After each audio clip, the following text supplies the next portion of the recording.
பெரியவா சரணம். பெரியவா வானொலியின் மாலை நிகழ்ச்சிகள் ஆரம்பமாகின்றன.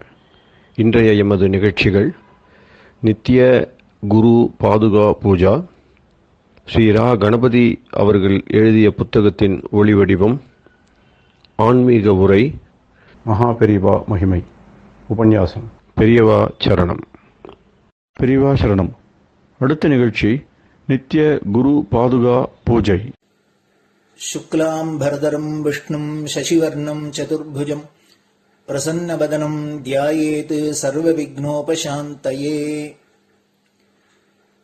ममोपात्त समस्त दुरितक्षयद्वारा श्री परमेश्वर प्रीत्यर्थं गुरुप्रसाद सिद्ध्यर्थं गुरुप्रीत्यर्थं गुरुपादपूजाम् अद्य करिष्ये। गुरुर्ब्रह्मा गुरुर्विष्णुर्गुरुर्देवो महेश्वरः गुरुः साक्षात् परब्रह्म तस्मै श्रीगुरवे नमः। अपार करुणासिन्धुं ज्ञानदं शान्तरूपिणं श्रीचन्द्रशेखरगुरुं प्रणमामि मुदान्वहम्। सदाशिवसमारम्भां शङ्कराचार्यमध्यमाम् अस्मदाचार्यपर्यन्तां वन्दे गुरुपरम्पराम्.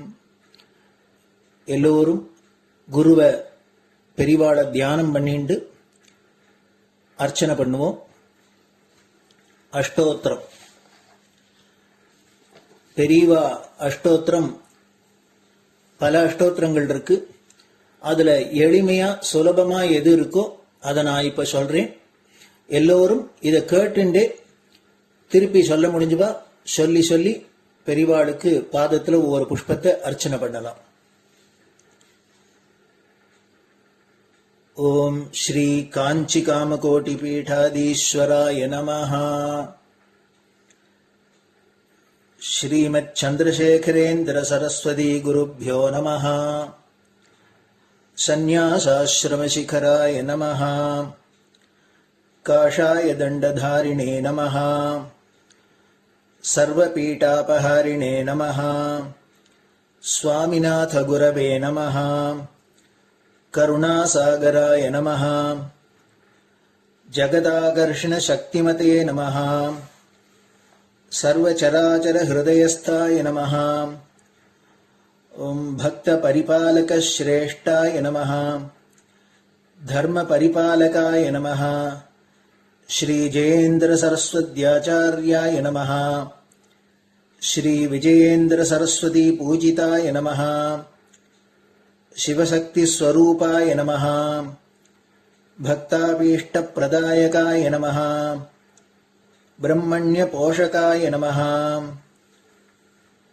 ब्रह्म विष्णु शिवैक्य स्वरूपाय नमः. कांची क्षेत्रवासाय नमः. कैलाश शिखरवासाय नमः. स्वधर्म परिपोषकाय नमः.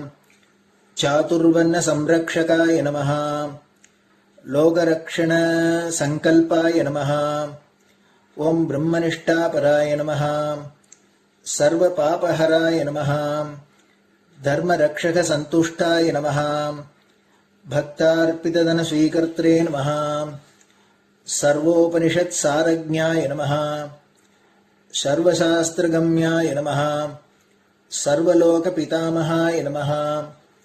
भक्ताभीष्ट प्रदायकाय नमः. ब्रह्मण्य पोषकाय नमः. नानाविध पुष्पार्चितपताय नमः. रुद्राक्ष क्रीडधारिणे नमः. भस्मोद्दोलित विग्रहाय नमः. सर्वज्ञाय नमः. सर्वचराचर व्यापकाय नमः. अनेक शिष्य परिपालकाय नमः. मनश्चाञ्चल्य निवर्तकाय नमः. अभयहस्ताय नमः. भयापहाय नमः. यज्ञपुरुषाय नमः. यज्ञानुष्ठान रुचिप्रदाय नमः. यज्ञसम्पन्नाय नमः. यज्ञसहायकाय नमः. यज्ञफलदाय नमः. यज्ञप्रियाय नमः. उपमानरहिताय नमः. स्फटिक तुलसी रुद्राक्ष हारधारिणे नमः. चातुर्वर्ण समदृष्टये नमः. ऋग्यजुस्साम अथर्वणादि चतुर्वेद संरक्षकाय नमः. दक्षिणामूर्तिस्वरूपाय नमः जाग्रत् स्वप्न सुषुप्ति अवस्थातीताय नमः कोटिसूर्यतुल्यतेजोमय शरीराय नमः साधुसङ्गसंरक्षकाय नमः अश्वगज गोपूजा निर्वर्तकाय नमः गुरुपादुकपूजातुरन्तराय नमः कनकाभिषिक्ताय नमः स्वर्णबिल्वदलपूजिताय नमः सर्वजीवमोक्षदाय नमः मूकवाक्ताननिपुणाय नमः नेत्रदीक्षादानाय नमः द्वादशलिङ्गस्थापकाय नमः गानरसप्रियाय नमः ब्रह्मज्ञानोपदेशकाय नमः सकलकलासिद्धिताय नमः चातुर्वर्ण्यपूजिताय नमः अनेकभाषासम्भाषण कोविताय नमः अष्टसिद्धिप्रदायकाय नमः ओम श्री शारदामठसुस्थिताय नमः नित्यान्नदानसुप्रीताय नमः प्रार्थनामात्रसुलभाय नमः पादयात्राप्रियाय नमः नानाविधमतपण्डिताय नमः श्रुतिस्मृतिपुराणज्ञाय नमः देवयक्षकिन्नरकिंपुरुषपूज्याय नमः श्रवणानन्दकरकीर्तये नमः दर्शनानन्दाय नमः अद्वैतानन्दभरिताय नमः अव्याजकरुणामूर्तये नमः शैव वैष्णवादिमान्याय नमः श्रीशङ्कराचार्याय नमः दण्डकमण्डलोहस्ताय नमः वीणामृदङ्गसकलवाद्यनाथस्वरूपाय नमः रामकथारसिकाय नमः वेदवेदाङ्ग आगमादिसकलकलासतस्प्रवर्तकाय नमः हृदयगुहाशयाय नमः शतरुद्रीयवर्णितस्वरूपाय नमः केदारेश्वरनाथाय नमः अविद्यानाशकाय नमः निष्कामकर्मोपदेशकाय नमः लघुभक्तिमार्गोपदेशकाय नमः लिङ्गस्वरूपाय नमः सालग्रामसूक्ष्मस्वरूपाय नमः कालड्यां शङ्करकीर्तिस्तम्भनिर्माणकर्त्रे नमः जितेन्द्रियाय नमः शरणागतवत्सलाय नमः श्रीशैलशिखरवासाय नमः डमरुकनादविनोदाय नमः वृषभारूढाय नमः दुर्मदनाशकाय नमः आभिचारिकदोषहर्त्रे नमः मिताहाराय नमः मृत्युविमोचकशक्त्याय नमः श्रीचक्रार्चनतत्पराय नमः दासानुग्रहकारकाय नमः अनुराधानक्षत्रजाताय नमः सर्वलोकख्यातशीलाय नमः वेङ्कटेश्वरचरणपद्मषट्पदाय नमः श्री महात्रिपुरसुन्दरी समेत श्री चन्द्रमौलीश्वर पूजाप्रियाय नमः श्रीमच्चन्द्रशेखरेन्द्र सरस्वती सद्गुरु परब्रह्मणे नमः गुरुभ्यो नमः परमगुरुभ्यो नमः परमेष्टिगुरुभ्यो नमः परात्परगुरुभ्यो नमः गुरुपरम्पराभ्यां नमः गुरुपादुकाभ्यां नमो नमः.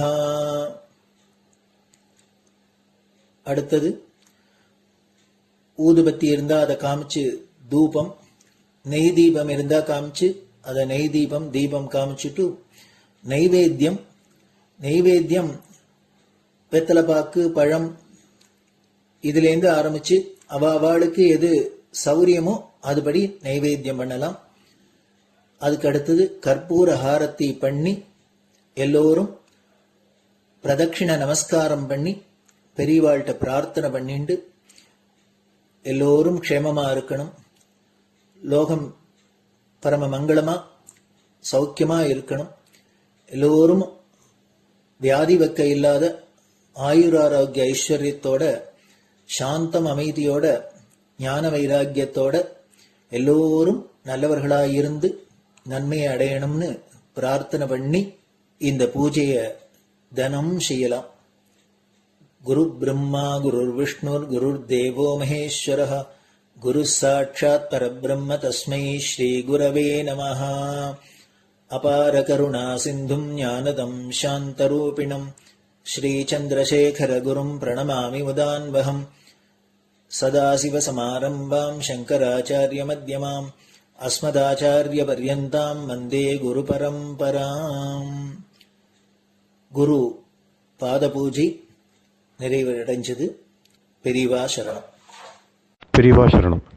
பெரியவா வானொலியில் நேயர்கள் அடுத்து கேட்க இருப்பது ஸ்ரீ ரா கணபதி அவர்கள் எழுதிய புத்தகத்தின் ஒளி வடிவம்.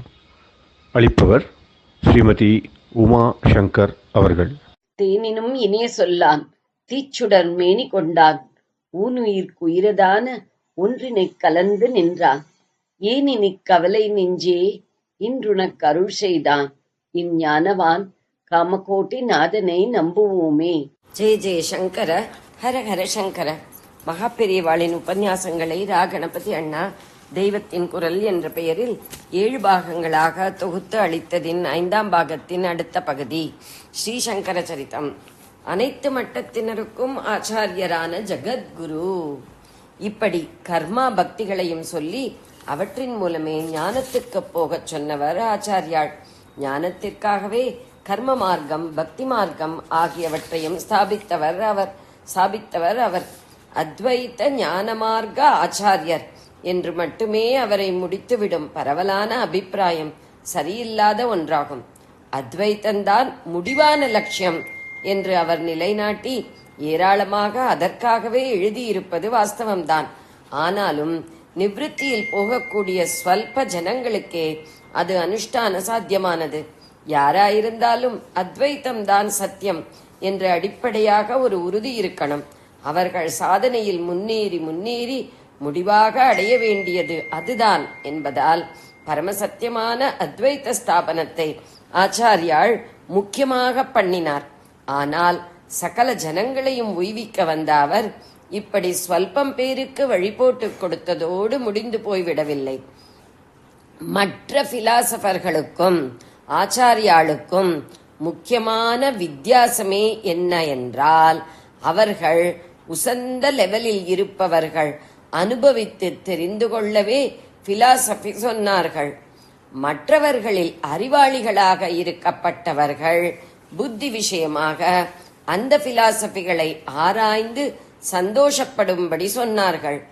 மற்ற ஜனங்களுக்கு பிரயோஜனமாக அவர்கள் ஒன்றும் பண்ணவில்லை. தம்முடைய பிலாசபியை புரிந்து கொள்ளவே முடியாமல் அடிநிலையில் உள்ளவர்களிலிருந்து ஆரம்பித்து அனுஷ்டானமாக செய்து பார்த்து முன்னேறுவதற்கு விஸ்தாரமாக சாதனாக்கிரமம் போட்டு கொடுத்து காரியம், ஃபீலிங், புத்தி எல்லாவற்றை கொண்டும் அனுபவத்துக்கு இன்ச்சாக ஏற்றிவிட்டவர் நம் ஆச்சாரியாள்தான். இதுவரை படித்ததை அழுத்தமாக போல்டுன்னு சொல்லுவோமே, அதுல பிரிண்ட் ஆயிருக்கு. அப்படின்னா ரா கணபதி அண்ணா இந்த விஷயத்த அழுத்தம் திருத்தமா சொல்லணும்னு நினைச்சிருக்கார். ஏனன்னா பெரியவா இத லெக்சர் பண்ணும்போது ரொம்ப அழுத்தமா சொல்லி இருப்பார். அதனாலதான் நான் அதை கொஞ்சம் அழுத்தி படிச்சிருக்கேன். கர்மா பக்திகளால் மனசின் அழுக்கும் ஆட்டமும் போன பின் சாதன சதுஷ்டயங்களை அபியசித்து அப்புறம் ஸ்ரவண மனன நிதித்தியாசனங்களால் சாட்சா்காரம் பெறும்படியாக விரிவாக சாதனா கிரமம் வகுத்து கொடுத்திருக்கிறார். அத்வைத்த சாதனை கிரமத்தை விளக்கும் ஸ்ரீசரணர்களின் உரை அடுத்து வரவிருக்கும் நம் நூற்பகுதியில் வெளியாகும். சில பேருக்கு மட்டும் பிலாசபி சொன்ன ஒருவராக நம் ஆச்சாரியால் முடிந்து விடவில்லை. அவர் அத்தனை பேருக்குமானவர். அதனால்தான் ஜகத்குரு என்று பெயர். அத்தனை லெவல்களிலும் உள்ள எல்லா ஜனங்களுக்கும் அவரவர் லெவலிலேயே ஆரம்பித்து அவரவர் மனப்போக்குக்கு அனுகூலமான வழியிலேயே கொண்டு போய் படிப்படியாக அத்வைத்தத்தில் சேர்க்கும்படியாக சகல மார்க்கங்களையுமே ஸ்தாபித்தவர் அவர் என்பதுதான் அவரை பூர்ணமாக புரிந்து கொள்ளும் சரியான அறிவு. வேத சாஸ்திர அடிப்படையில் எல்லாவற்றையும் ஸ்தாபித்தார் என்பது அவருடைய விசேஷ பெருமை. இதையும் போல்டு அழுத்தி சொல்லணும்னு பிரிண்ட் பண்ணியிருக்காங்க. அப்படின்னா பெரிவா இதை ரொம்ப அழுத்தமாக சொல்லியிருப்பார் அப்படிங்கிறது ராகணபதி அண்ணாவோட முன்னுரையை படிக்கும்போது தெரியாது. அத்வைத்தம் உள்ளிட்ட மதங்களின் சாராம்சம், அத்வைத்தம் என்ன, மற்ற சித்தாந்தங்கள் என்ன என்று அப்போ சொல்லிக் கொண்டு வந்தேன். சம் அப் மாதிரி சுருக்கமாக சொன்னால், கண்ணாலே பார்த்து அனுபவிக்கிற ஜகத்துக்கு மேலாக எதுவும் கிடையாது, எதுவும் தெரிந்து கொள்ள முடியாது. உயிரோடு இருந்து கொண்டிருக்கும் வரை நீ பாட்டுக்க ஒரு கட்டுப்பாடும் இல்லாமல் இந்திரிய சௌக்கியங்களை அனுபவித்துக் கொண்டிரு. சாவோடு உயிரும் க்ளோஸ்.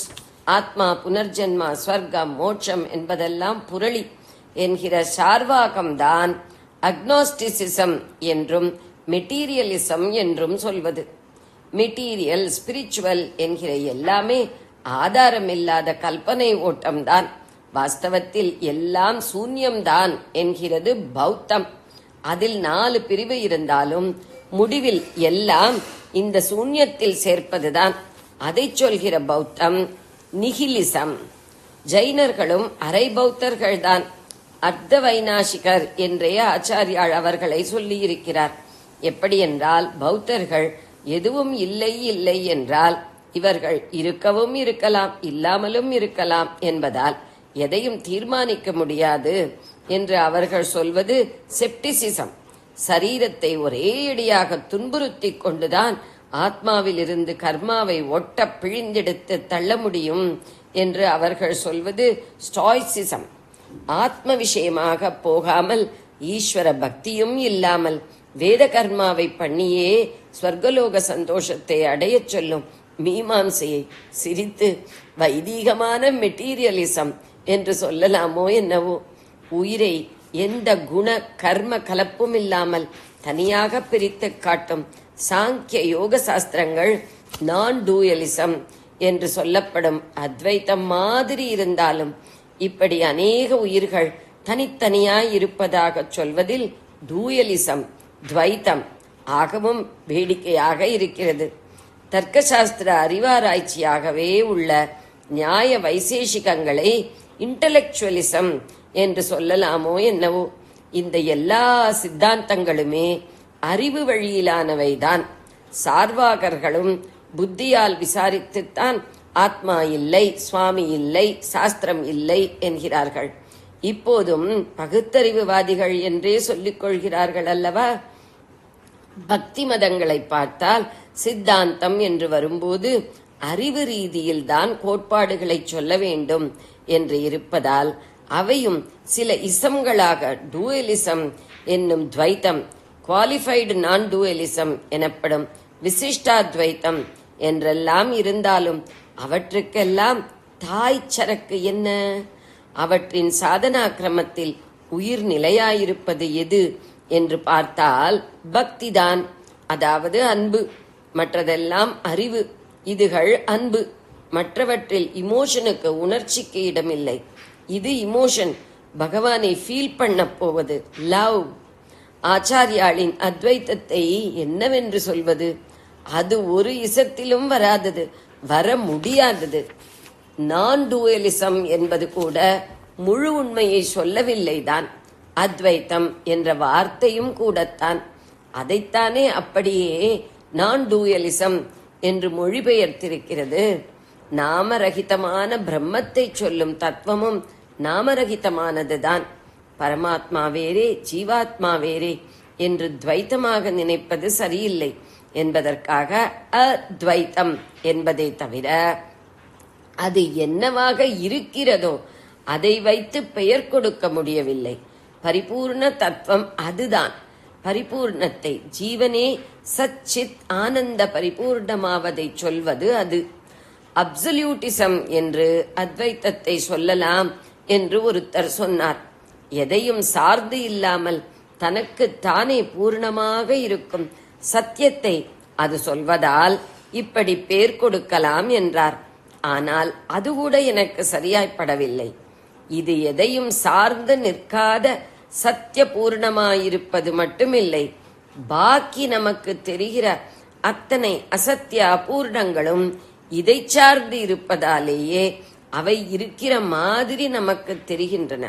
இம்மாதிரி சகலமும் தன்னை சார்ந்திருக்கும்படியாக அது உள்ளே அடக்கிக் கொண்டிருப்பதை ரிலேட்டிவ் என்பதற்கெல்லாமும் இந்த தத்துவமே ஆதாரம் என்பதை அப்சல்யூட்டிசம் என்பது காட்டாதல்லவா? அப்புறம் இது இன்டலெக்சுவலா, இமோஷனலா, அல்லது மீமாம்சை மாதிரி ஆக்ஷனா? ஞான மார்க்கம் என்பது புத்திவாதம் என்று வைத்துத்தான் வே ஆஃப் நாலேஜ் என்கிறார்கள். ஆனால் இந்த ஞானம் மூளையால் ஆராய்கிற இன்டலெக்ட் சமாச்சாரம் இல்லவே இல்லை. சாஸ்திரமாக படிக்கிற கட்டத்தில்தான் அப்படி இருப்பதே தவிர, படித்ததை உள்ளே உருட்டி கொள்ளும் போது கிடைக்கிற சௌக்கியம், சாந்தி, ஆனந்தம் மூளை விஷயமே இல்லை. அப்படியானால் அது உணர்ச்சியா? பிரம்மத்தை ஃபீல் பண்ணுவதா? ஆனந்தானுபவம் ஒரு இமோஷனா? அப்படியும் இல்லவே இல்லை. இதெல்லாம் மனசின் அனுபவம். அத்வைத்தத்தில் மனசே போயாகிவிடும், மூளையும் போயாகிவிடும். அப்படியும் சத்தியத்தை அறிவது, ஆனந்திப்பது என்றால் அதற்கு என்ன வார்த்தைகளை போடுவது? இது ஆக்ஷன் இல்லை என்று தீர்மானமாக சொல்லத் தோன்றுகிறது. ஆனால் யோசித்து பார்த்தால் ஆச்சாரியாள் மாதிரியான பரமாத்வைதிகள் ஒரே காரியமயமாக இருந்திருக்கிறார்களே, அதனால் இது ஆக்ஷனுக்கும் இடம் கொடுக்கிறதே என்று ஒன்றும் சொல்லத் தெரியாமல் இருக்கிறது. நல்லதும் இல்லை, கெட்டதும் இல்லை என்று சும்மாவாகி விடுவதுதான் லட்சியம் என்றாலும், லட்சிய சித்தியை அடைந்தவர்கள் சும்மா இருப்பதாக நமக்கு தெரியாமல் அபாரமாக அனுக்கிரக காரியத்தை பண்ணுகிறார்களே. இந்த தூங்காத தூக்கத்துக்கு என்ன பெயர் வைக்க? வார்த்தையால் சொல்ல முடியாத, பேர் கொடுக்க முடியாத தத்துவத்தை அத்வைதம் என்கிறோம். ஒரு சித்தாந்தம் அறிவு, நாலேஜ். ஒரு சித்தாந்தம் அன்பு, லவ், டிவோஷன். இன்னொன்று கர்மா, ஆக்ஷன் என்று இப்படி சொல்லும்போது அத்வைத்தம் என்னவென்று பார்த்தால் சாந்தி, பீஸ் என்று சொல்லலாம் போலிருக்கிறது. ஆனால் நாம் நினைக்கிற சாந்தியாகவும் அது இல்லை. நமக்கு தெரிந்த சாந்தி எல்லாம் அடங்கி போன அமைதி. இதுவும் மகா பெரிய அமைதிதான் என்றாலும் அத்தனை அறிவும் அத்தனை அன்பும் காரியங்களும் இதற்குள்ளேயே சக்தியோடு இருக்கின்றன. ஆச்சாரியாள் அப்படித்தானே சர்வஜராக, சர்வபூத தயாகரராக ஓயாமல் பணி செய்து கொண்டு இருந்தார். அதை என்ன பெயர் கொடுத்து சொல்வது? ஜகத் ஒன்றே சத்தியம், பிரம்மம் அசத்தியம் என்பது சார்வாகம். ஜகத்தும் அசத்தியம், பிரம்மமும் அசத்தியம் என்பது பௌத்தம். ஜகத்தும் சத்தியம், பிரம்மமும் சத்தியம் என்பது நியாயம், சாங்கியம். ஜகத் அசத்தியம், ஏனென்றால் அது பொய்யான பிரகிருத்தியின் சேஷ்டிதம்தான். பிரம்மம் புருஷன் என்ற பெயரில் சொல்வதுதான் சத்தியம் என்னும். ஆச்சாரியாள் என்ன சொன்னார்? பிரம்மம் தான் சத்தியம், ஜகத் மித்யே, அதாவது சத்தியமில்லை. அப்படி என்றால் அடியோடு அசத்தியமா என்றால் அதுவும் இல்லை. சத்தியமான பிரம்மம் தெரியும் ஞானம் வருகிற வரை சத்தியம் மாதிரி இருக்கிற பொய்யே ஜகத். ஞானம் வந்துவிட்டால் பொய்யாய் போய்விடுவது என்று முடித்தும் விடுகிறதற்கு இல்லை. ஞானியும் பொய் ஜகத்தை பார்க்கிற மாதிரி பார்ப்பான். எப்படி பார்ப்பான் என்றால் ஜகத்தே சத்தியமான பிரம்மம் தான் என்று சமமாக பார்ப்பான். பிரம்மமே சத்தியம், ஜகத் மித்யா என்பது மாத்திரமில்லை, பிரம்மமே சத்தியம், ஜகத்தும் அந்த பிரம்ம சத்தியமேத என்று அப்போது ஆகிவிடும். பௌத்தம், மீமாம்சை ஆகியவற்றில் சகுஷ பிரம்மம் என்ற ஈஸ்வரன், நிர்குண பிரம்ம தத்துவம் இரண்டும் இல்லை. சகுண பிரம்மம் என்ற ஈஸ்வரன், நிர்குண பிரம்ம தத்துவம் இரண்டும் இல்லை. சாங்கியத்தில் சகுண பிரம்மம் இல்லை. யோகம், நியாய வைசேஷிகம் முதலியவற்றில் இரண்டும் இருந்தாலும் ஒன்றோடொன்றும் ஜகத்தோடும் ஜீவனோடும் சம்பந்தம் தெளிவாக சொல்லவில்லை. பக்தி மதங்களிலோ சகுண பிரம்மம் தான் உண்டு, நிர்குணம் கிடையாது. அத்வைத்தத்தில் இரண்டும் இருக்கிறது. ஜட பிரகிருத்தியான மாயை ஜகத்தை உண்டாக்குகிறது என்றால் அது பிரம்மத்தை ஆதாரமாக கொண்டுதான் என்று சொல்கிறது. அதாவது நிர்குண பிரம்மமே மாயையை கைக்கொண்டு சகுண பிரம்மமாகி தன்னையே ஜகத்தாக காட்டிக்கொள்கிறது. ஜட பிரபஞ்சமாக மட்டுமின்றி ஜீவ பிரபஞ்சமாகவும் காட்டிக்கொள்கிறது என்பதாக நாளையும் நிர்குண பிரம்மம், சகுண பிரம்மம், ஜீவாத்மா, ஜகத் என்ற நாளையும் ஒன்று சேர்த்து கொடுக்கிறது. ஜகத் சிருஷ்டியை பற்றி மீமாம்சகர்கள் சிருஷ்டி என்று எவனோ ஈஸ்வரன் எப்பவோ பண்ணினதாக ஏன் சொல்லணும்? இப்போது மாதிரி எப்போதுமே ஜகத் தானாகவே எப்போதும் இருந்து கொண்டிருக்கிறது. அதில் கர்மாப்படி தானே பலன் விளைகிறது என்பார்கள். உயிரில்லாத இயற்கை என்ற சக்தியால் ஜகத் தோன்றி நடந்து கொண்டிருக்கிறது. சுவாமியும் இல்லை, பூதமும் இல்லை, கர்மாவும் இல்லை, பலனும் இல்லை என்பது சார்வாகம். சத்தியமான ஜகத் அணுமயமானது. அணுக்களை இப்படி பல தினசில் சேர்த்து முன்னே இல்லாத புது வஸ்துக்களை உண்டு பண்ணி வைப்பவனே ஈஸ்வரன் என்று நியாய வைசேஷிகங்கள் சொல்லும். இதற்கு ஆரம்பவாதம் என்று பெயர். சாங்கிய யோகங்களிலோ சிருஷ்டிக்கு ஈஸ்வர சம்பந்தம் கிடையாது, இல்லாமல் இருந்தது. புதுசாக சிருஷ்டியானதாகவும் அவர்கள் ஒப்புக்கொள்ள மாட்டார்கள். மாயை, இயற்கை என்று சொல்லப்படும் பிரகிருத்தியே தான் ஜகத்தாக மாறியிருக்கிறது என்று அவர்கள் சொல்வார்கள். இதற்கு பரிணாமவாதம் என்று பெயர். அத்வைத்தம் என்ன சொல்கிறது என்றால், நிஜமாக சிருஷ்டி என்று ஒன்று பண்ணப்படவில்லைதான். அணுவும் சத்தியமில்லை, அணுக்களை சேர்த்து சத்தியமான ஜகத் என்பதும் இல்லை, பிரகிருத்தியின் பரிணாமம் என்பதும் சரியில்லை. அப்படியானால் பரிணமித்த பின் மூலவஸ்து இல்லாமல் போய்விடுவது போல் சிருஷ்டிக்கப்புறம் பிரகிருத்தியே போய்விட்டதாகிவிடும். ஆக உண்டாவதும் இல்லை, மாறுவதும் இல்லை. பின்னே என்னவென்றால், ஒன்றே இன்னொன்று மாதிரி தோன்றுவதுதான். பழுதை பாம்பு மாதிரி இருட்டில் தோன்றுகிறது. அப்படி பிரம்மமே ஜகத் மாதிரி மாயையில் தோன்றுகிறது. இன்னொரு விதத்தில் சொன்னால், நிர்குண பிரம்மமே மாயையோடு கூடி சகுண பிரம்மமாகி தன்னையே ஜகத் மாதிரி தோன்றும்படி செய்து கொள்கிறது. பழுதையிலிருந்து பாம்பு சிருஷ்டிக்கப்படவில்லை அல்லவா? பழுதை நிஜமாகவே பாம்பாக பரிணாமம் அடைந்தும் விடவில்லை அல்லவா? அப்படித்தான் ஜகத் சிருஷ்டியாகவோ பரிணாமமாகவோ இல்லாமல் தோற்ற மாத்திரமாக இருப்பது. விளக்கை கொண்டு வந்தால் இருட்டு போய் பழுதையை பாம்பாக பார்த்த பிராந்தி மறைந்து பழுதையே தெரிவது போல் ஞான பிரகாசத்தில் மாயை இருட்டு போய் முன்னே ஜகத்தாக தெரிந்ததே பிரம்மமாக தெரிய ஆரம்பித்துவிடும். சிருஷ்டி, பரிணாமம் முதலான எதுவுமாக இல்லாமல் ஒன்றே இன்னொன்று மாதிரி தோன்றுவதுதான் ஜகத் என்பதற்கு விவர்த்தவாதம் என்று பெயர். ஆச்சாரியால் கொடுத்துள்ள விசேஷமான கொள்கைகளாக 3 சொல்வார்கள். ஒன்று விவர்த்தவாதம், இன்னொன்று அத்தியாசம் என்பது. அசலாக சிருஷ்டி என்று ஒன்றில்லை, பரிணாமமும் இல்லை. பௌத்தர்கள் சொல்வது போல சத்திய ஆதாரமே இல்லாத பொய்த்தொடர் ஓட்டமும் இல்லை. சத்தியமான பிரம்மத்தின் மேலேயே பழுதையில் பாம்பு போல மாயை ஏற்றி வைத்திருக்கும் தோற்றமே இந்த ஜகத் என்பதுதான் அத்தியாசம். கலரே இல்லாத ஸ்பட்டிகலிங்கத்தின் மேலே பின்னால் இருக்கும் செம்பருத்தி பூவின் சிவப்பை ஏற்றி வைத்து அது சிவப்பாக தெரிவது அத்தியாசம், சூப்பர் இம்போசிஷன் என்கிறார்கள். ஆச்சாரியால் அனுகிரகித்த 3வது விசேஷ தத்துவம் சத்தியம், அசத்தியம் என்று 2 இருப்பது மட்டுமில்லை.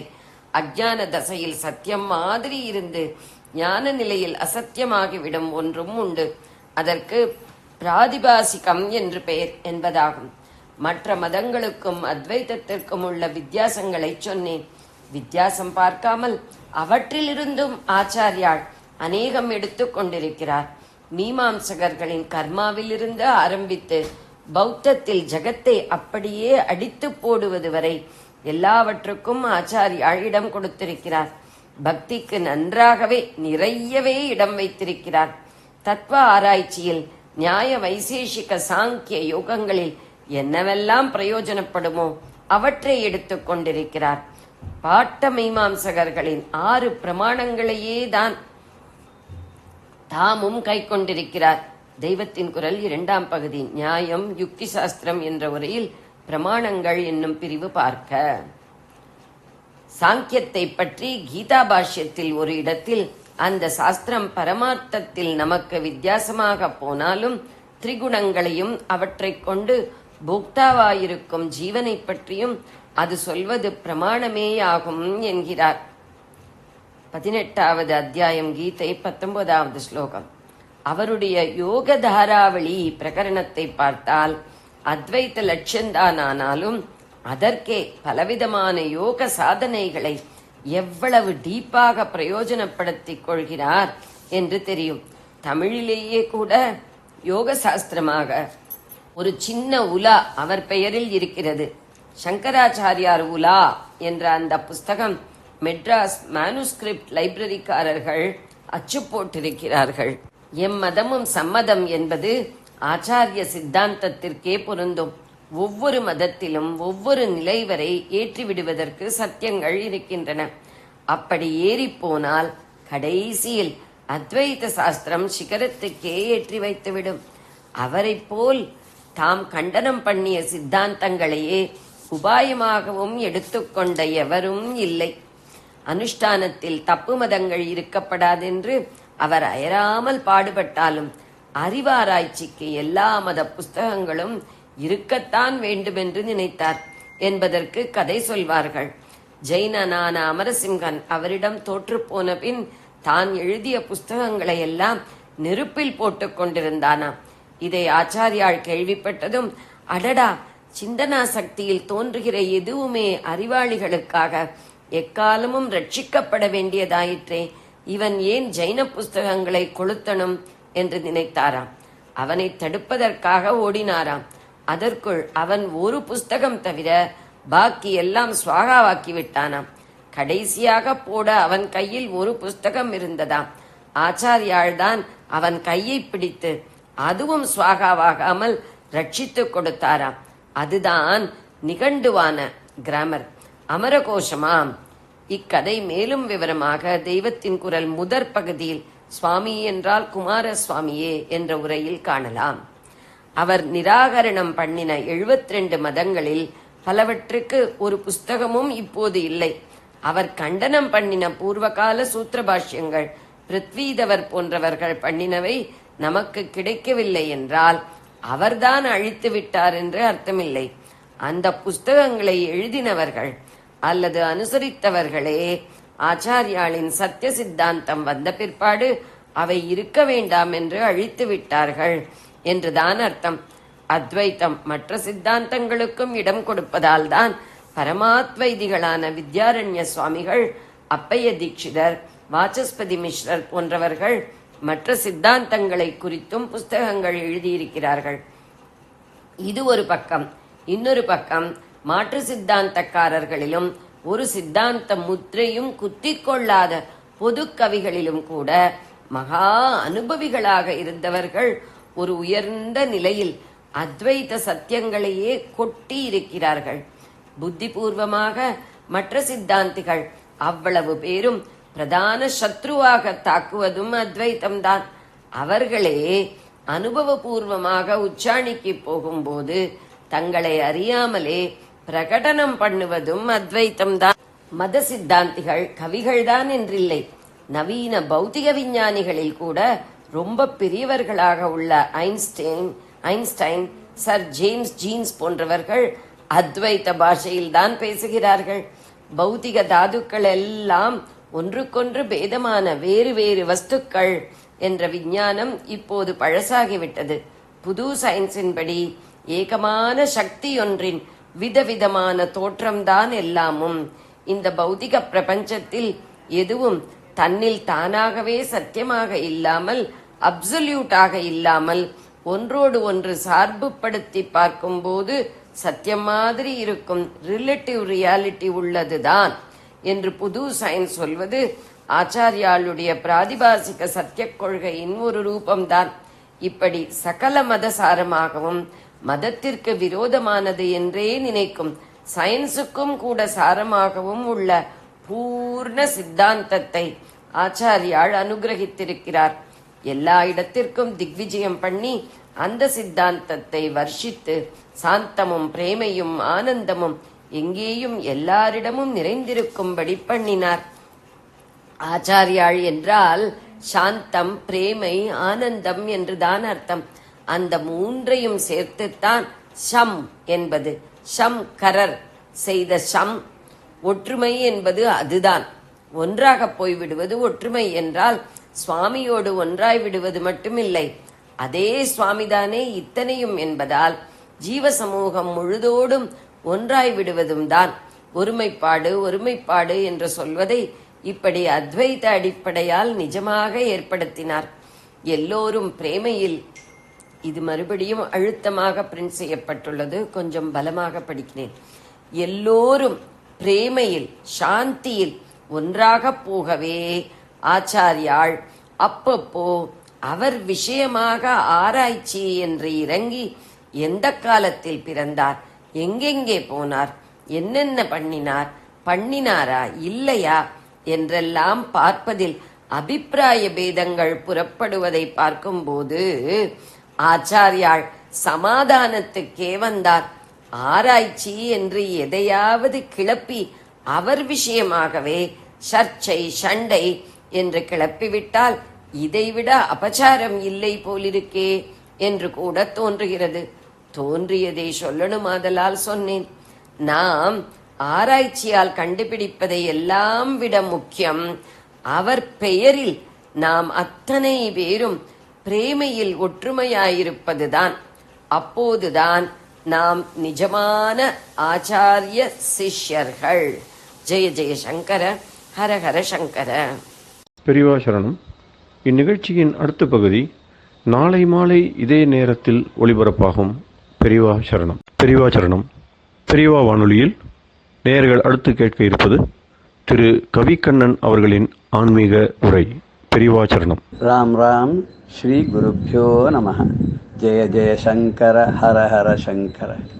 பெரியவா வானொலி நேயர்கள் அனைவருக்கும், மகா பெரியவாவுடைய பக்தர்கள் அனைவருக்கும் அடியேன் கவிக்கண்ணனின் அன்பு கலந்த நல்வாழ்த்துக்கள். ராம் ராம். ஜெய ஜெய சங்கர, ஹர ஹர சங்கர. ஸ்ரீ குருப்யோ நமஹ. இன்று 37வது பகுதியான குருவருளும் திருவருளும் தொடரில் மந்த்ராலய மகான் ஸ்ரீ ராகவேந்திர சுவாமிகள், குருராஜர் என்று எல்லோராலும் வணங்கப்படுபவர். அவருடைய கருணை வெள்ளத்திலே நான் எப்படி மூழ்கி எழுந்தேன் என்பதை இந்த வாரம் அடுத்த வாரம் உங்களுடன் பகிர்ந்து கொள்ள இருக்கிறேன். அவருடைய கருணையை விவரிக்க 2 வாரங்கள்லாம் போராது, 2 வருஷம் ஆனாலும் சொல்ல முடியாது. இருந்தாலும் ரொம்ப முக்கியமான சில நிகழ்வுகள் என்னுடைய வாழ்க்கையில் நடந்ததை நான் உங்களோட பகிர்ந்துக்கிறேன்.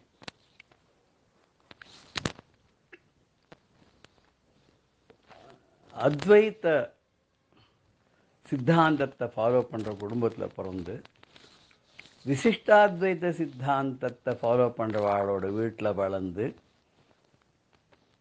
துவைத்த சித்தாந்தத்தினுடைய குருவான குருராஜருடைய பக்தனாக நான் இன்னைக்கு கவிக்கண்ணன் இருக்கேன் அப்படின்னா அது ஒரு பெரிய ஒரு ஆச்சரியமான விஷயம்தான். அது எம்மதமும் சம்மதம்லாம் சொல்லலாம், அது ஒரு ஆச்சரியமான விஷயம். அப்படி ஒரு அமைஞ்சது எனக்கு. நான் கிட்டத்தட்ட ஒரு 1980க்கு முன்னாடி எனக்கு அவ்வளவு ராகவேந்திர சுவாமியை பற்றி தெரியாது. அப்போ எங்கள் சொந்தக்காரர் ஒருத்தர் அவர் வீட்டில் இந்த ராகவேந்திர சுவாமி படம் வச்சு ஒரு சேரில் வச்சு அதை தினம் பிரதட்சிணம் பண்ணிட்டு வருவார். அப்போது ஒரு சமயத்தில் ஒரு சபாவில் மந்த்ராலய மகான் அப்படின்னு சொல்லி ஒரு ட்ராமா ஒன்று போட்டார். அந்த ட்ராமாவுக்கு நான் போயிருந்தேன். அந்த ட்ராமாவில் தான் தெரியும் ராகவேந்திர சுவாமிகள் மந்த்ராலய மகான் அப்படிங்கிறது. அந்த காலத்தில் ரொம்ப ஃபேமஸாக புரந்தரதாஸ் சந்தானம்னு ஒருத்தர் இருந்தார். அவர் தான் போடுவார் புரந்தரதாசர் கதை, அப்புறம் ராகவேந்திர சுவாமிகளோட கதையெல்லாம் எடுத்து அந்த காலத்தில் போடுவார். அதை பார்த்த உடனே எனக்கு ஒரு ஈடுபாடு ராகவேந்திர சுவாமிகிட்ட வர ஆரம்பிச்சுது. அப்போல்லாம் எனக்கு தெரிஞ்ச ஒரே ஒரு ராகவேந்திர சுவாமிகளோட மடம் கோடம்பாக்கத்தில் வடபழனி தாண்டி இருக்கக்கூடிய தசரதபுரம்ங்கிற ஊரில் ராமா ஸ்ட்ரீட்னு சொல்லக்கூடிய இடத்துல அங்கே இருக்கிற ராகவேந்திர மடம் தான் எனக்கு தெரியும். அங்கே வாரம் போய் தரிசனம் பண்ணிட்டு வருவேன். ஞாயிற்றுக்கிழமை ஒரு டிவிஎஸ் 50 வச்சுன்னு போயிட்டு வருவேன்.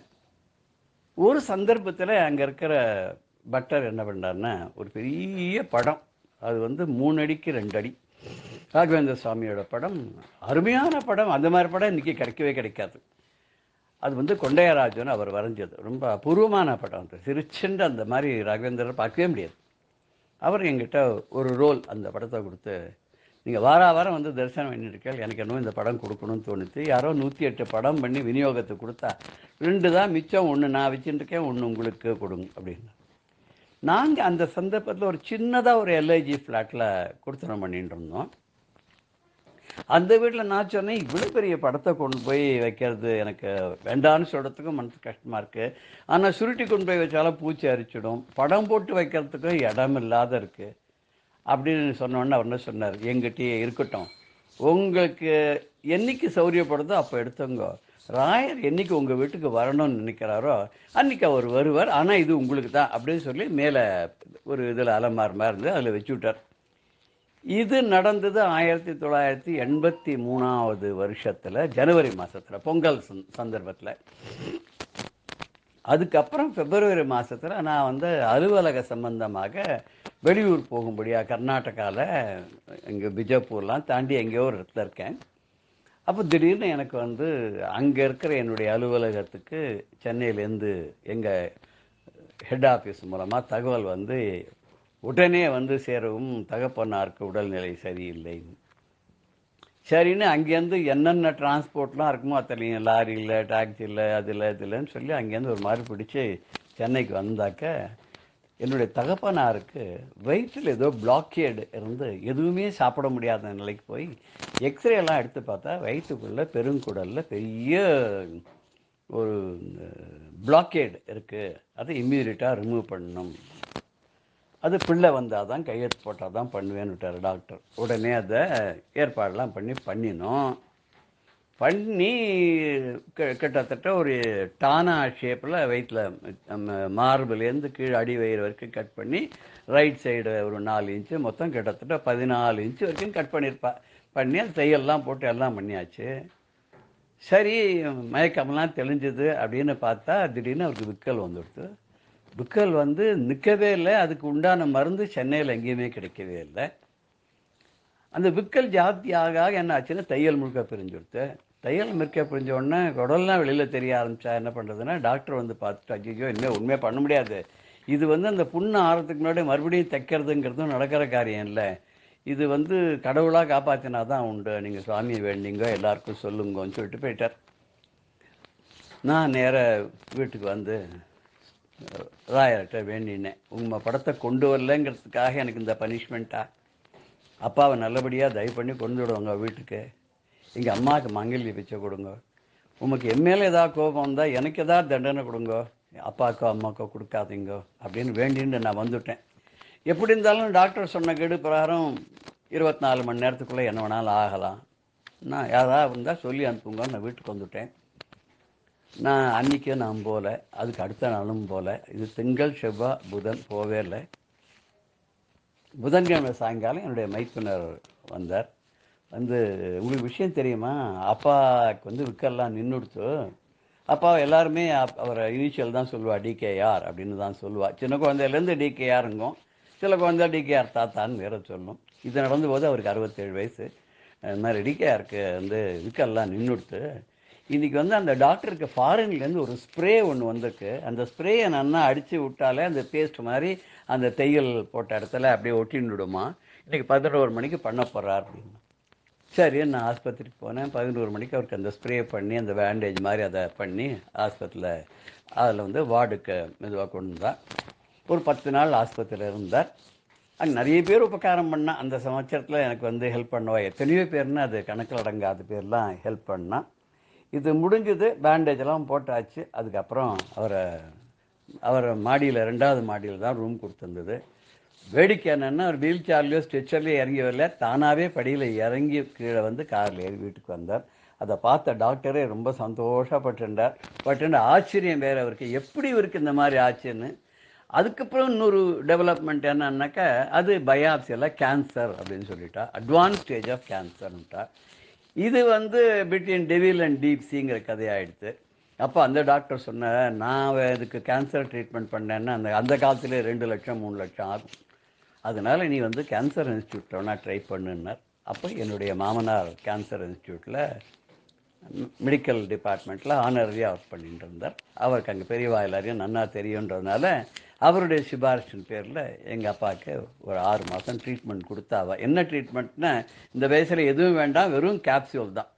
வாரத்துக்கு 2 நாள் 2 கேப்சியூல், அப்புறம் 2 மாதம் கழிச்சு வாரத்துக்கு 2 நாள் ஒரு கேப்சியூல், அதுக்கப்புறம் வாரத்துக்கு ஒரு கேப்சியூல், அப்புறம் 15 நாளைக்கு ஒரு கேப்சியூல், அப்படியே சொல்லி 1 வருஷம் கழிச்சு இவர் எல்லாம் சரியாயிடுத்து. இனிமேல் எதுவுமே இல்லை, இவர் இனிமேல் கேன்சரே வராது, இவர் நன்னா இருப்பார்னு சொல்லி அனுப்பிச்சுட்டார். ஒரே வருஷத்தில் ரொம்ப நன்னா வந்துட்டார். ரொம்ப ஆச்சரியமான விஷயம் என்னென்னா, இந்த ராயருடைய கருணையினால் அப்பா அதுக்கப்புறம் 27 வருஷம் அப்பா திடகாத்திரமாக இருந்து 95 வயசு முடிஞ்சு 96வது வயசில் தான் அவர் வந்து பரமபதத்தை அடைந்தார்.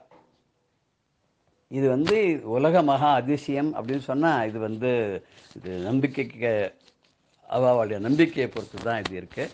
அதுக்கப்புறம் நான் உடனே என்ன பண்ணோன்னா, அது மார்ச் மாதத்தில், இது பிப்ரவரி மாதம் நடந்தது 10 தேதிக்கெல்லாம். மார்ச் மாதத்தில் யுகாதியின் போது நான் போய் அந்த கோவிலேருந்து ராகவேந்திர சுவாமியோட படத்தை வாங்கிட்டு வந்துட்டு அதை ஃப்ரேம் பண்ணி ஆற்றுல வச்சு பூஜை பண்ணிகிட்டே இருந்தோம்.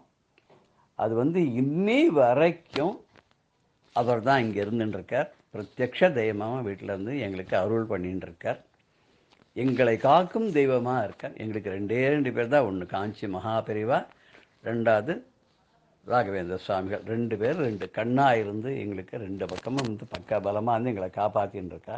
இது எங்கள் அப்பாவுக்கு பண்ண ஒரு அனுபவம். இது அம்மாவுக்கு என்னென்னா, காலில் 2 முட்டியும் நடக்க முடியாத போயிடுத்து. டாக்டர் சொல்லிட்டா முட்டியெல்லாம் தேஞ்சு போயிடுத்து, வயசாகிடுதுன்ட்டா. அம்மாவுக்கு கிட்டத்தட்ட 75-76 வயசு. என்ன பண்ணுறதுன்னே தெரியல. எல்லா டாக்டர்கிட்டையும் கூட்டின்னு போயாச்சு. இந்த டாக்டர் சர்ஜரிலாம் பண்ணால் சரிப்பட்டு வராது அப்படின்ட்டா. அம்மாவுக்கான ரொம்ப வருத்தம். அப்போ தான் எனக்கு என்ன தோணித்துன்னா, நான் ஆற்றுல ராகவேந்திர சுவாமியோட படம் இருக்குது, அவர்கிட்ட வேண்டிண்டு, பெரிய படத்தை அவர்கிட்ட வேண்டிண்டு, அவரை படம்னே நாங்கள் சொல்ல மாட்டோம், நம்ம ஆற்றுல ஒருத்தர் தான் அவர். அவர்கிட்ட வேண்டிண்டு ராகவேந்திர மகிமைன்னு ஒரு புஸ்தகம் என்னோட ரொம்ப ஃப்ரெண்டு அம்மன் சத்யநாதன் அவர் எழுதினது, ஒரு 5 வால்யூம் வாங்கிட்டு அதை அம்மாட்ட கொடுத்து, இதை படிமா, டைவர்ட் பண்ணுமே அட்டென்ஷன், அதுக்காக படிமான்னு கொடுத்தோம். அம்மா 15 நாளில் படித்து முடிச்சுட்டா. படித்து முடிச்சுட்டு முதல் புஸ்தகம் படித்தா, என்கிட்ட கொடுத்து வச்சுவிட. 2வது புஸ்தகம் கொடுன்னா, 2வது புஸ்தகத்தை தானே கொண்டு போய் தட்டு மாதிரி வச்சு விட்டா. 3வது புஸ்தகம் படித்தா. 4வது ஆச்சு. 5வது புஸ்தகத்தை தானே எடுத்துன்னு வந்து படிச்சுட்டு தானே கொண்டு போய் வச்சு விட்டா. என்னம்மா இது, எப்படி இது நடக்க முடியாது அப்படி இப்படின்லாம் சொன்னீங்க, எப்படி நீ இல்லையே கால் வலிலாம் ஒன்றும் இல்லையே, சரியாக படுத்த அப்படின்னா. எனக்கே ரொம்ப ஆச்சரியமாக படுத்த. கால் வலிலாம் சரியாக படுத்தா. அதுலேருந்து அம்மாவும் குருராஜருடைய பக்தையாக போயிட்டா.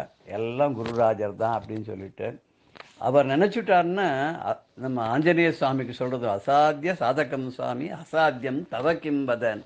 உன்னால் முடியாது ஒன்றுமே கிடையாது, எது முடியாதுன்னு நீ சொல்ல, அதனால் என்னோட காரியத்தையும் நீ சாதிச்சு கொடுக்க மாட்டியா, ஏ தயா சிந்தோ ராமோதூத கிருபாசந்தோன்னு சொல்கிறா இல்லையா. அந்த ஆஞ்சநேய சுவாமியுடைய உபாசகராக இருக்கக்கூடிய பஞ்சமுக ஆஞ்சநேயரை உபாசனை பண்ண ராகவேந்திர சுவாமிக்கு அந்த பலம் இருக்காதா?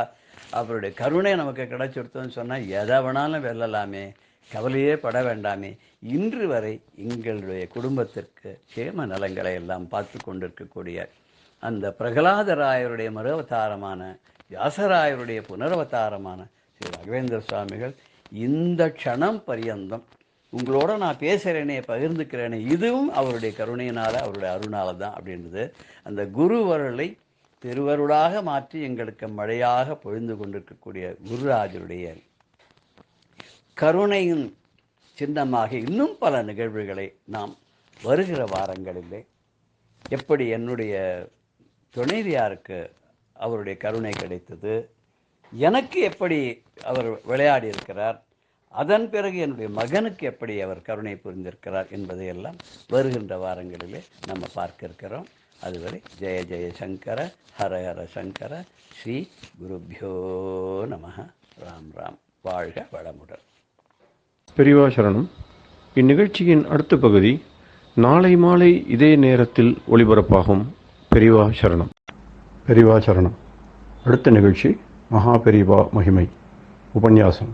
வழங்குபவர் பிரம்மஸ்ரீ கணேச சர்மா அவர்கள். அபார கருணா சிந்தும் ஞானதம் சாந்தரூபிணம் ஸ்ரீ சந்திரசேகர குரும் பிரணமாமி முதான்வகம். காஞ்சி மகாபெரிவா சரித்திரத்தில் அபூர்வமான பல விஷயங்கள். பெரிவா பண்ணின காரியங்களில் ஏதோ ஆன்மீகத்துக்கு தான் அப்படின்னு இல்லை, தேசபக்தியாக இருக்கட்டும், இன்னும் சமுதாய பணியாக இருக்கட்டும், எந்த ஒரு விஷயத்தை எடுத்துட்டாலும் எல்லாத்துலேயும் பெரிவாளுக்கு கவனம் உண்டு. அதுலேயும் தன்னால என்ற கைங்கரியம் என்னவோ அதை பண்ணிட்டு தான் வந்திருக்கா பெரிவா. 1964-65 வருஷத்தில் இந்தியா பாகிஸ்தான் யுத்தம் நடந்தது. அந்த யுத்தத்தில் பாரத தேசத்துக்கு வெற்றி கிடைக்கணும் அப்படிங்கிறதுக்காக என்னென்னலாம் பெரிவா பிரார்த்தனை பண்ண சொன்னா, சர்வமத பிரார்த்தனைக்கு ஏற்பாடு பண்ணினா, அப்புறம் வெற்றி பெற்ற அந்த ஜவான்களுக்கெல்லாம்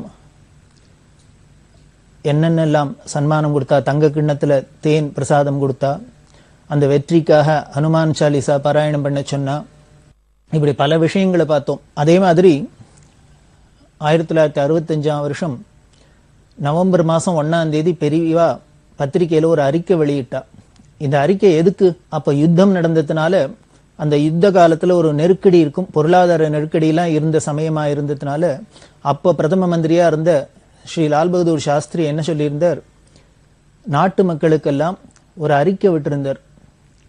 எல்லாரும் ஒருவேளை சாப்பாடை தியாகம் பண்ணணும், வாரத்தில் ஒரு நாளான ஒருவேளை சாப்பாடை குறைச்சுண்டா நாட்டோட பொருளாதார நிலையை சமாளிக்கலாம் அப்படிங்கிறதுக்காக என்ன பண்ணார், திங்கக்கிழமை ஒருவேளை சாப்பிட்றது, ஒருவேளை சாப்பாட்டை எல்லாரும் குறைச்சிக்கணும் அப்படின்லாம் ஒரு அறிக்கை விட்டிருந்தார். நாட்டு மக்களுக்கு ஒரு வேண்டுகோள் விடுத்திருந்தார். இந்த வேண்டுகோளுக்கு இணங்கி பெரியவா என்ன பண்ணினா 1965 வருஷம் நவம்பர் மாதம் 1ஆம் தேதி ஒரு அறிக்கை விட்டா பத்திரிகை மூலமா அப்படின்னு சொன்னோம். அது எதுக்காகனா, இந்த பிரதமரோட இந்த வேண்டுகோளை ஆதரிச்சு பெரியவாளும் அதுக்கு ஒரு அறிக்கை சமர்ப்பிச்சிருந்தா. அதுல பெரியவா சொல்லியிருந்தது, லால் பகதூர் சாஸ்திரி சொல்லியிருந்தா திங்கக்கிழமை அன்னைக்கு ஒரு வேளை சாப்பாடு விடணும் அப்படின்னு. அதுக்கு பெரியவா சாஸ்திர ரீதியாக அழகா ஒரு வியாக்கியானம் பண்ணி விளக்கம் கொடுத்துருந்தா.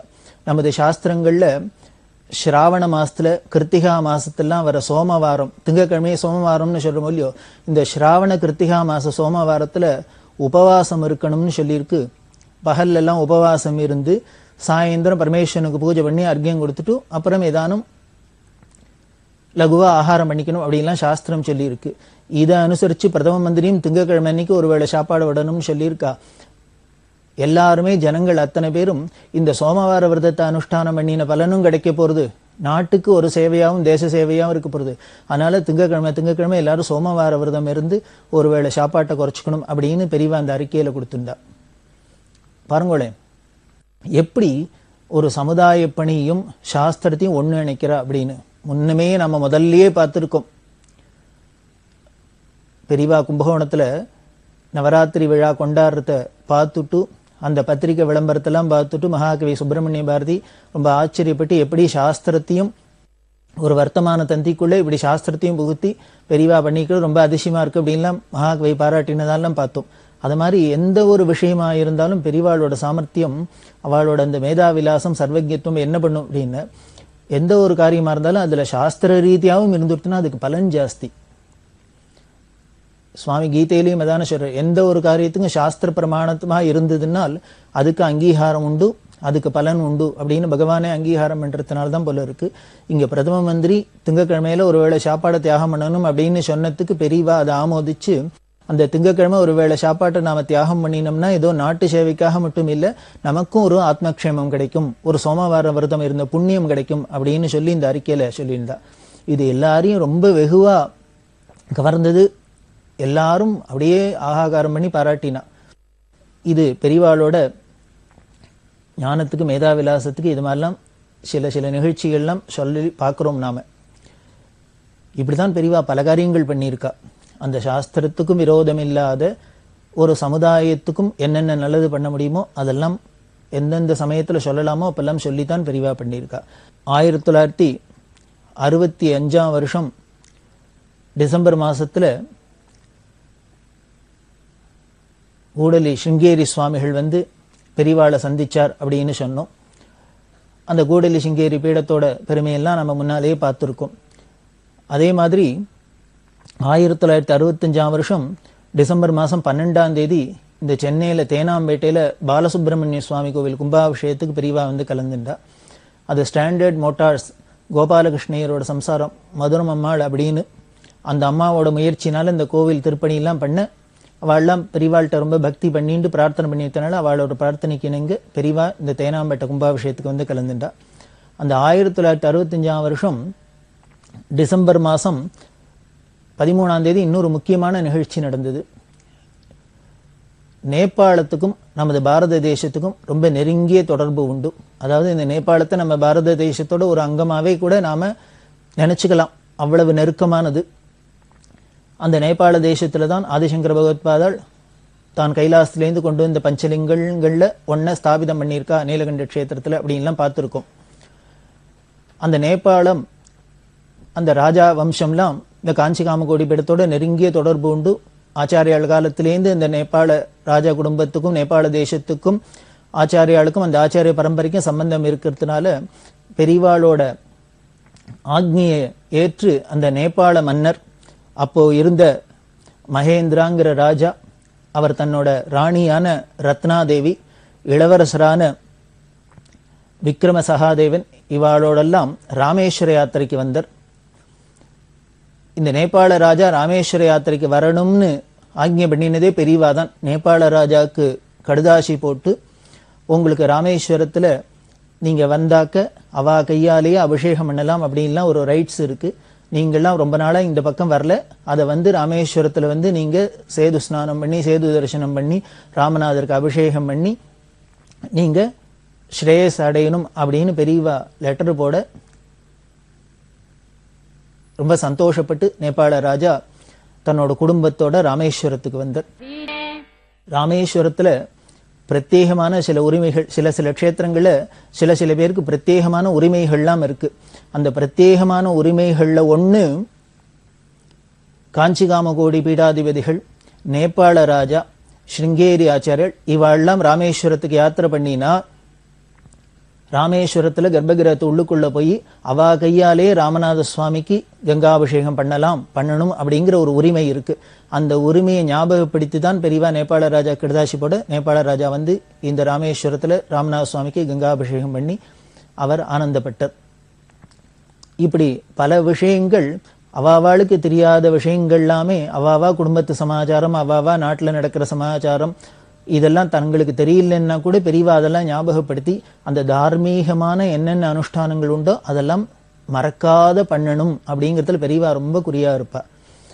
நாம பல பேருக்கு பார்க்குறோம், குடும்பத்தில் பல பிரச்சனைகள் அப்படின்னா ஜோதிஷெல்லாம் போய் உடனே உங்களுக்கு குலதெய்வ பிரார்த்தனை கோளாறு இருக்கு, அது இருக்கு, இது இருக்கு, அதெல்லாம் பண்ணாததுனால தான் நீங்க உங்களுக்கு இது மாதிரி கஷ்டங்கள்லாம் வருது அப்படின்னு சொல்றதே ஆச்சரியமா இருக்கும். பல பேருக்கு குலதெய்வம் கூட என்னன்னு தெரியாதவாள்லாம் இருக்கிறவாள்லாம் இருக்கா. அப்படி இருக்கிறவாள்லாம் பெரியவாள்கிட்ட தான் வந்து கேட்டுண்டு தங்களோட குலதெய்வம் எது, அங்க போய் எப்படி பிரார்த்தனை பண்ணணும், எப்படி இந்த பாபம்லாம் தீரும் அப்படின்லாம் பரிகாரம் கேட்டுன்னு போயிருக்கா. இப்படி தனி மனுஷாளுக்காக இருந்தாலும் சரி, ஒரு ராஜ்யத்துக்காக இருந்தாலும் சரி, நாட்டுக்காக இருந்தாலும் சரி, லோகத்துக்காக இருந்தாலும் சரி, அவாவாளுக்கு என்னென்ன பிரச்சனைகள் வருதோ அந்த பிரச்சனைகள்லாம் தீர்க்கறதுக்கு ஒரு விதாயம் சொல்றதோ உபதேசம் பண்றதோ, ஒரு கஷ்டம் வந்துன்னா அந்த கஷ்டத்திலேருந்து எல்லாரையும் விடுவிக்கிறதுக்குன்னே ஒரு அவதாரம் மகாபெரிவா அவதாரம். அப்படி யாத்திரை பண்ணிட்டு வர பெரியவா 1967 வருஷம்தான் மெட்ராஸில் திருவல்லிக்கேணியில் இருக்கிறதே பெரியவாளுக்கு பெரிய வரவேற்பெல்லாம் கிடைச்சது. அந்த வருஷப்பரப்பன்னைக்கு சங்கீத வித்வான்கள்லாம் வந்து இசையஞ்சலி பண்ணினா அப்படின்லாம் விஷயங்களை பார்த்தோம். அந்த 1966 வருஷம் பிப்ரவரி மாதம் 6ஆம் தேதி 7ஆம் தேதி ரொம்ப முக்கியமான வரலாற்று முக்கியத்துவம் வாய்ந்த ஒரு நிகழ்ச்சி இந்த சென்னை மாநகரத்தில் நடந்தது. அது என்ன அப்படின்னா மடாதிபதிகள் மாநாடு அப்படின்னு ஒன்று ஏற்பாடு பண்ணி பெரியவாளோட ஆவல்னால, பெரியவாளோட அபிலாட்சையினால பெரியவா சொல்றத கேட்டு அரசாங்கத்தோட இந்து அறநிலையத்துறை இந்த மடாதிபதிகள் மாநாட்டுக்கு ஏற்பாடு பண்ணியிருந்தா. அது அந்த அறநிலையத்துறை ஆஃபீஸ் அலுவலகம் உள்ள நுங்கம்பாக்கத்தில் நடந்தது. வெகு விமரிசையாக நடந்தது இந்த பிப்ரவரி மாதம் 6ஆம் தேதியும் 7ஆம் தேதியும். இது எதுக்காக நடத்தப்பட்டது, இதோட லட்சியம் என்ன, இது ஏன் பெரியவா அப்படி நடக்கணும்னு ஆசைப்பட்டா அப்படின்னா அதான் பெரியவாளோட அந்த கருணையும் அந்த அன்பையும் காமிக்கிறது. நாம் எல்லாரும் மத நல்லிணக்கம் அப்படின்லாம் சொல்லின்னு இருக்கோம். ஆனால் வெவ்வேறு மதங்களாக இருக்க மதங்கள்லாம் ஒருத்தருக்கு ஒருத்தர் அன்பாக இருக்கணும், ஒத்துமையாக இருக்கணும் அப்படின்லாம் நாம் சொல்கிறோம். இது எல்லாருமே வெகுவாக எல்லாரும் வேணும்னு ஆசைப்படுறது தான், எல்லாரும் பாராட்டுறது தான். இப்படி பல மதங்கள் இருந்தா கூட பல மதங்கள் ஒருத்தருக்குள்ள ஒருத்தர் சண்டை போட்டு ஒரு பெரிய அமைதி இல்லாத போகக்கூடாது அப்படிங்கிறதுனால எல்லா மதமும் ஒண்ணுக்கு ஒண்ணு நல்லிணக்கத்தோட இருக்கணும்னு ஆசைப்படுறோம். ஆனா நம்ம இந்து மதம்னு எடுத்துட்டாலே அதுக்குள்ள பார்த்தா பல சம்பிரதாயங்கள் இருக்கு. சைவம் இருக்கு, வைஷ்ணவம் இருக்கு, இன்னும் இந்த சம்பிரதாயத்தை சேர்ந்தவா அந்த சம்பிரதாயத்தை சேர்ந்தவா, இந்த மடம் அந்த மடம், இப்படி பல விதமான அமைப்புகள்லாம் இருக்கு. இதெல்லாம் பார்த்தேன்னாலே ஒண்ணுக்கு ஒண்ணு ஒத்துமையா இருக்காருன்னா அதுலேயே பல பிரச்சனைகள், பல தகராறு கோளாறுகள். பல மடங்கள் இருந்தா கூட ஒரு மடத்து தலைவர் இன்னொரு மடத்துக்கு போறதில்லை, இன்னொரு மடத்து தலைவர் போற ஃபங்க்ஷனுக்கு இன்னொரு மடத்து தலைவர் வரதில்லை, ஒருத்தருக்கு ஒருத்தர் நேர சந்திச்சுக்கிறது இல்லை. இது மாதிரிலாம் ஒரு பிரச்சனைகள்லாம் இருந்ததுனால இதெல்லாம் தீக்கணும். முதல்ல நாம இந்து மதத்துக்குள்ள இருக்கிறவாள்லாம் எந்த சம்பிரதாயத்தை சேர்ந்தவாளா இருந்தாலும் சரி, எந்த சித்தாந்தத்தை சேர்ந்தவாளா இருந்தாலும் சரி, யாரா இருந்தாலும் சரி, எல்லோரும் முதல்ல அந்த ஜனங்கள்லாம் ஒத்துமையா இருக்கணும். இந்த ஜனங்களுக்கெல்லாம் வழிகாட்டுற மத தலைவர்கள்லாம் மடாதிபதிகள்லாம் ஒத்துமையா இருக்கணும் அப்படிங்கிற ஆசையில பெரியவா இந்த மடாதிபதிகள் மாநாடு கூட்டணும் அப்படின்னு அரசாங்கத்துக்கு வேண்டுகோள் விடுக்க அரசாங்கமும் அதுக்கு செவிசாச்சு இதோட முக்கியத்துவத்தை தெரிஞ்சுண்டு இதுக்கு ஏற்பாடு பண்ணியிருந்தா. அதுதான் 1966 வருஷம் பிப்ரவரி மாதம் 6ஆம் தேதி 7ஆம் தேதி நுங்கம்பாக்கத்தில் நடந்தது. அந்த மாநாடே, இந்த 2 நாள் மாநாடு ரொம்ப அபூர்வமா இருந்தது. அந்த மாநாடு முடிகிற அன்னைக்கு 7ஆம் தேதி அன்னைக்கு மயிலாப்பூர்ல பிஎஸ் ஸ்கூல் இருக்கு. அந்த பிஎஸ் ஹை ஸ்கூல்ல பிளே கிரவுண்டு, அந்த பிளே கிரவுண்ட்ல பெரிய பந்தல் போட்டு ஏற்பாடு பண்ணி ஒரு மீட்டிங் நடந்தது. அந்த மீட்டிங்ல கிட்டத்தட்ட 50,000 பேருக்கு மேல கலந்துட்டா. அப்படின்னா பார்த்தும்போது எவ்வளவு பிரம்மாண்டமா இருக்கும் அப்படின்னு. ஏன்னா எல்லாருக்கும் ஒரு அதிசயமா இருந்தது. இப்படி இத்தனை மடங்கள் இருக்கா, இத்தனை மட தலைவர்கள்லாம் இருக்காளா அப்படிங்கிற ஆச்சரியமா இருந்தது. எல்லாரையும் தரிசனம் பண்ணணும், எல்லாரோட அனுகிரகத்தையும் பெறணும் அப்படிங்கிறதுக்காக 50,000க்கும் மேற்பட்ட ஜனங்கள்லாம் கூடி இருக்க, சைவமா இருக்கட்டும், வைஷ்ணவமா இருக்கட்டும், இன்னும் எந்த சம்பிரதாயமா இருந்தாலும் சரி, அத்தனை சித்தாந்த சம்பிரதாயத்தை சேர்ந்த மத தலைவர்கள் மடாதிபதிகள்லாம் வந்து இந்த ஒரே மேடையில இருந்து எல்லோரும் அனுகிரக பாஷணம் அருளுரை மக்களுக்கு கூறி எல்லாரையும் ஆசீர்வதிச்சா. இது ரொம்ப ஆச்சரியமா இருந்தது. அந்த காலத்துல அப்போ கவர்னரா இருந்த கவர்னர், முதலமைச்சரா இந்த பக்தவத்சலம் எல்லாரும் இந்த விழாவை ரொம்ப வெகுவா பாராட்டி ரொம்ப சந்தோஷப்பட்டு பேசினா. அது அத்தனைக்கும் காரணமான இந்த பெரியவாளை ரொம்ப எல்லாரும் ஸ்லாகிச்சு சொன்னா. இப்படி நமக்குள்ள ஒத்துமை வந்துடுத்தினாலே நாம எல்லாருமே சேர்ந்துட்டு ஜனங்களுக்கு வழிகாட்டுறதுனால ஜனங்களும் தானே ஒத்துமையா தான் இருப்பா. இப்படி முதல்ல நமக்கு மதத்துக்குள்ள நம்ம சம்பிரதாயத்துக்குள்ள எல்லாருக்கும் ஒரு ஒத்துமை வந்துடுத்துன்னா அப்புறம் மற்ற மதத்தோட நமக்கு நல்லிணக்கம்ங்கிறது ரொம்ப சுலபமா போயிடும். அப்படிங்கிறதுனாலதான் பெரியவா அந்த ஏற்பாடு பண்ணினா. அப்படி ஒரு மடாதிபதிகள் மாநாடு நடந்தது. பொதுவாகவே பல சம்பிரதாயங்கள் இருக்கு. இந்த சம்பிரதாயத்துக்குள்ள சித்தாந்தங்கள் இருக்கு. இந்த சித்தாந்தத்துக்குள்ள வித்தியாசம் இருந்தா கூட நாம என்ன பண்றோம், அதை பர்சனலா எடுத்துன்னு ஒருத்தருக்கு ஒருத்தர் விரோதம் பாராட்ட ஆரம்பிச்சிடுறோம். சித்தாந்தம் எதுவா வேணா இருக்கலாம். பெரியவாள்கிட்ட நீங்க பார்த்தீங்கன்னா எந்த சம்பிரதாயத்தை சேர்ந்தவா எந்த சித்தாந்தத்தை சேர்ந்தவாளா இருந்தாலும் ரொம்ப பிரியத்தோட பெருமை சந்தோஷத்தோட பெரியவாள்கிட்ட வந்ததுக்கு காரணம் என்ன, யாராரு எந்த சித்தாந்தத்தை சேர்ந்தவாளோ சம்பிரதாயத்தை சேர்ந்தவாளோ அதுல நம்பிக்கையோட அனுஷ்டானம் பண்ணணும் அப்படிங்கறதான் பெரியவாளோட உபதேசமா இருந்ததுனால எல்லாருக்கும் ஒரு தைரியம். இவர்கிட்ட போனா அவரோட விஷயத்தை நம்ம மேல திணிக்க மாட்டார், நம்மள எதுவும் நிர்பந்தப்படுத்த மாட்டார், கம்பல் பண்ண மாட்டார். அப்படிங்கிறதுனால எல்லாரும் ஃப்ரீயா பெரியவாள்கிட்ட வந்தா. இதே மாதிரியே எல்லாரும் இருக்கணும்னு பெரியவா ஆசைப்பட்டா. அதுக்காக தான் இந்த மாநாடெல்லாம் கூட்டினா. எல்லா மதத்துக்குமே லட்சியம் என்ன அப்படின்னா ஒண்ணுதான். எல்லாரோட லட்சியமும் அமைதியா இருக்கணும், ஜனங்கள்லாம் ஆனந்தத்தை அடையணும், எல்லாருக்கும் பக்தி வளரணும், எல்லாரும் நேர்மையா இருக்கணும், எல்லாரும் சத்கதி அடையணும். அப்படிங்கிறதுனால எந்த சம்பிரதாயமா இருக்கட்டும், எந்த மதமா இருக்கட்டும், எந்த சித்தாந்தமா இருக்கட்டும், அதோட லட்சியம் இதானே. அப்ப லட்சியம் கோல் ஒன்னா இருக்கிறதே வழி பல தின்சா இருக்கலாம். இந்த வழி பல தின்சா இருக்கிறதுனால என் வழிதான் வசதி, உன் வழிதான் வசதி, இது மட்டும் அது வசதி அப்படின்லாம் சண்டை போடுறதுக்கு வேலையே இல்லை. எந்த வழியில போனாலும் ஒரு இடத்தை தான் அடைய போறோம்னா அவளுக்கு எந்த வழியில பிரயாணத்துக்குன்னு கிளம்பிட்டாலும் அந்த வழியில போய் அடைஞ்சிட்டு போறா. அவ்வளவுதானே, சிம்பிள்.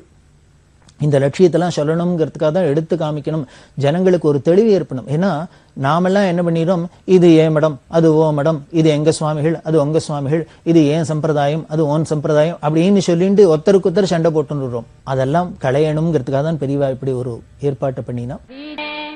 இந்த ஏற்பாடு ரொம்ப ஒரு முக்கியமான வரலாற்று முக்கியத்துவம் வாய்ந்ததா இருந்தது. இதுக்கு பெரிய பலன் கிடைக்கத்தான் கிடைச்சிருக்கு.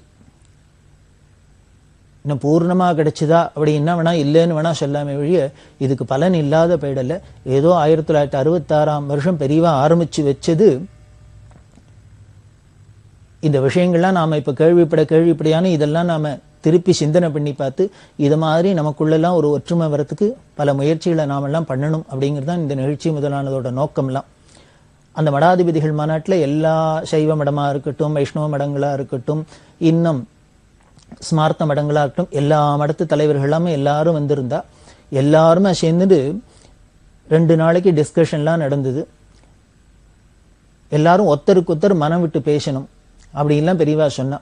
மனம் விட்டு பேசி தங்களுக்குள்ள என்ன பிரச்சனை இதெல்லாம் ஒருத்தருக்கு ஒருத்தர் பேசி தீர்த்துண்டு இதை எல்லாத்தையும் சரி பண்ணிட்டு ஜனங்களுக்கு பொதுவா நாம ஒரு நல்ல வழி காமிக்கிறாப்புல இருக்கணும், நல்லதை சொல்றாப்புல இருக்கணும் அப்படின்னு சொல்லி ஏற்பாடு பண்ணி இந்த மாநாட்டில் ஒரு 16 அம்ச திட்டம் போட்டு தீர்மானம் நிறைவேற்றப்பட்டது. அதுல முக்கியமான ஒண்ணும் என்ன பண்ணினா இந்து சமய பேரவை அப்படின்னு ஒன்றை நிறுவுறது, ஒரு ஸ்தாபனத்தை அப்படின்னு தீர்மானம் பண்ணப்பட்டது.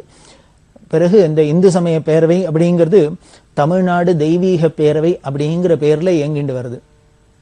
இந்த தமிழ்நாடு தெய்வீக பேரவை அப்படிங்கிறது முதல்ல இந்து சமய பேரவைன்னு ஆரம்பிக்கப்பட்டது.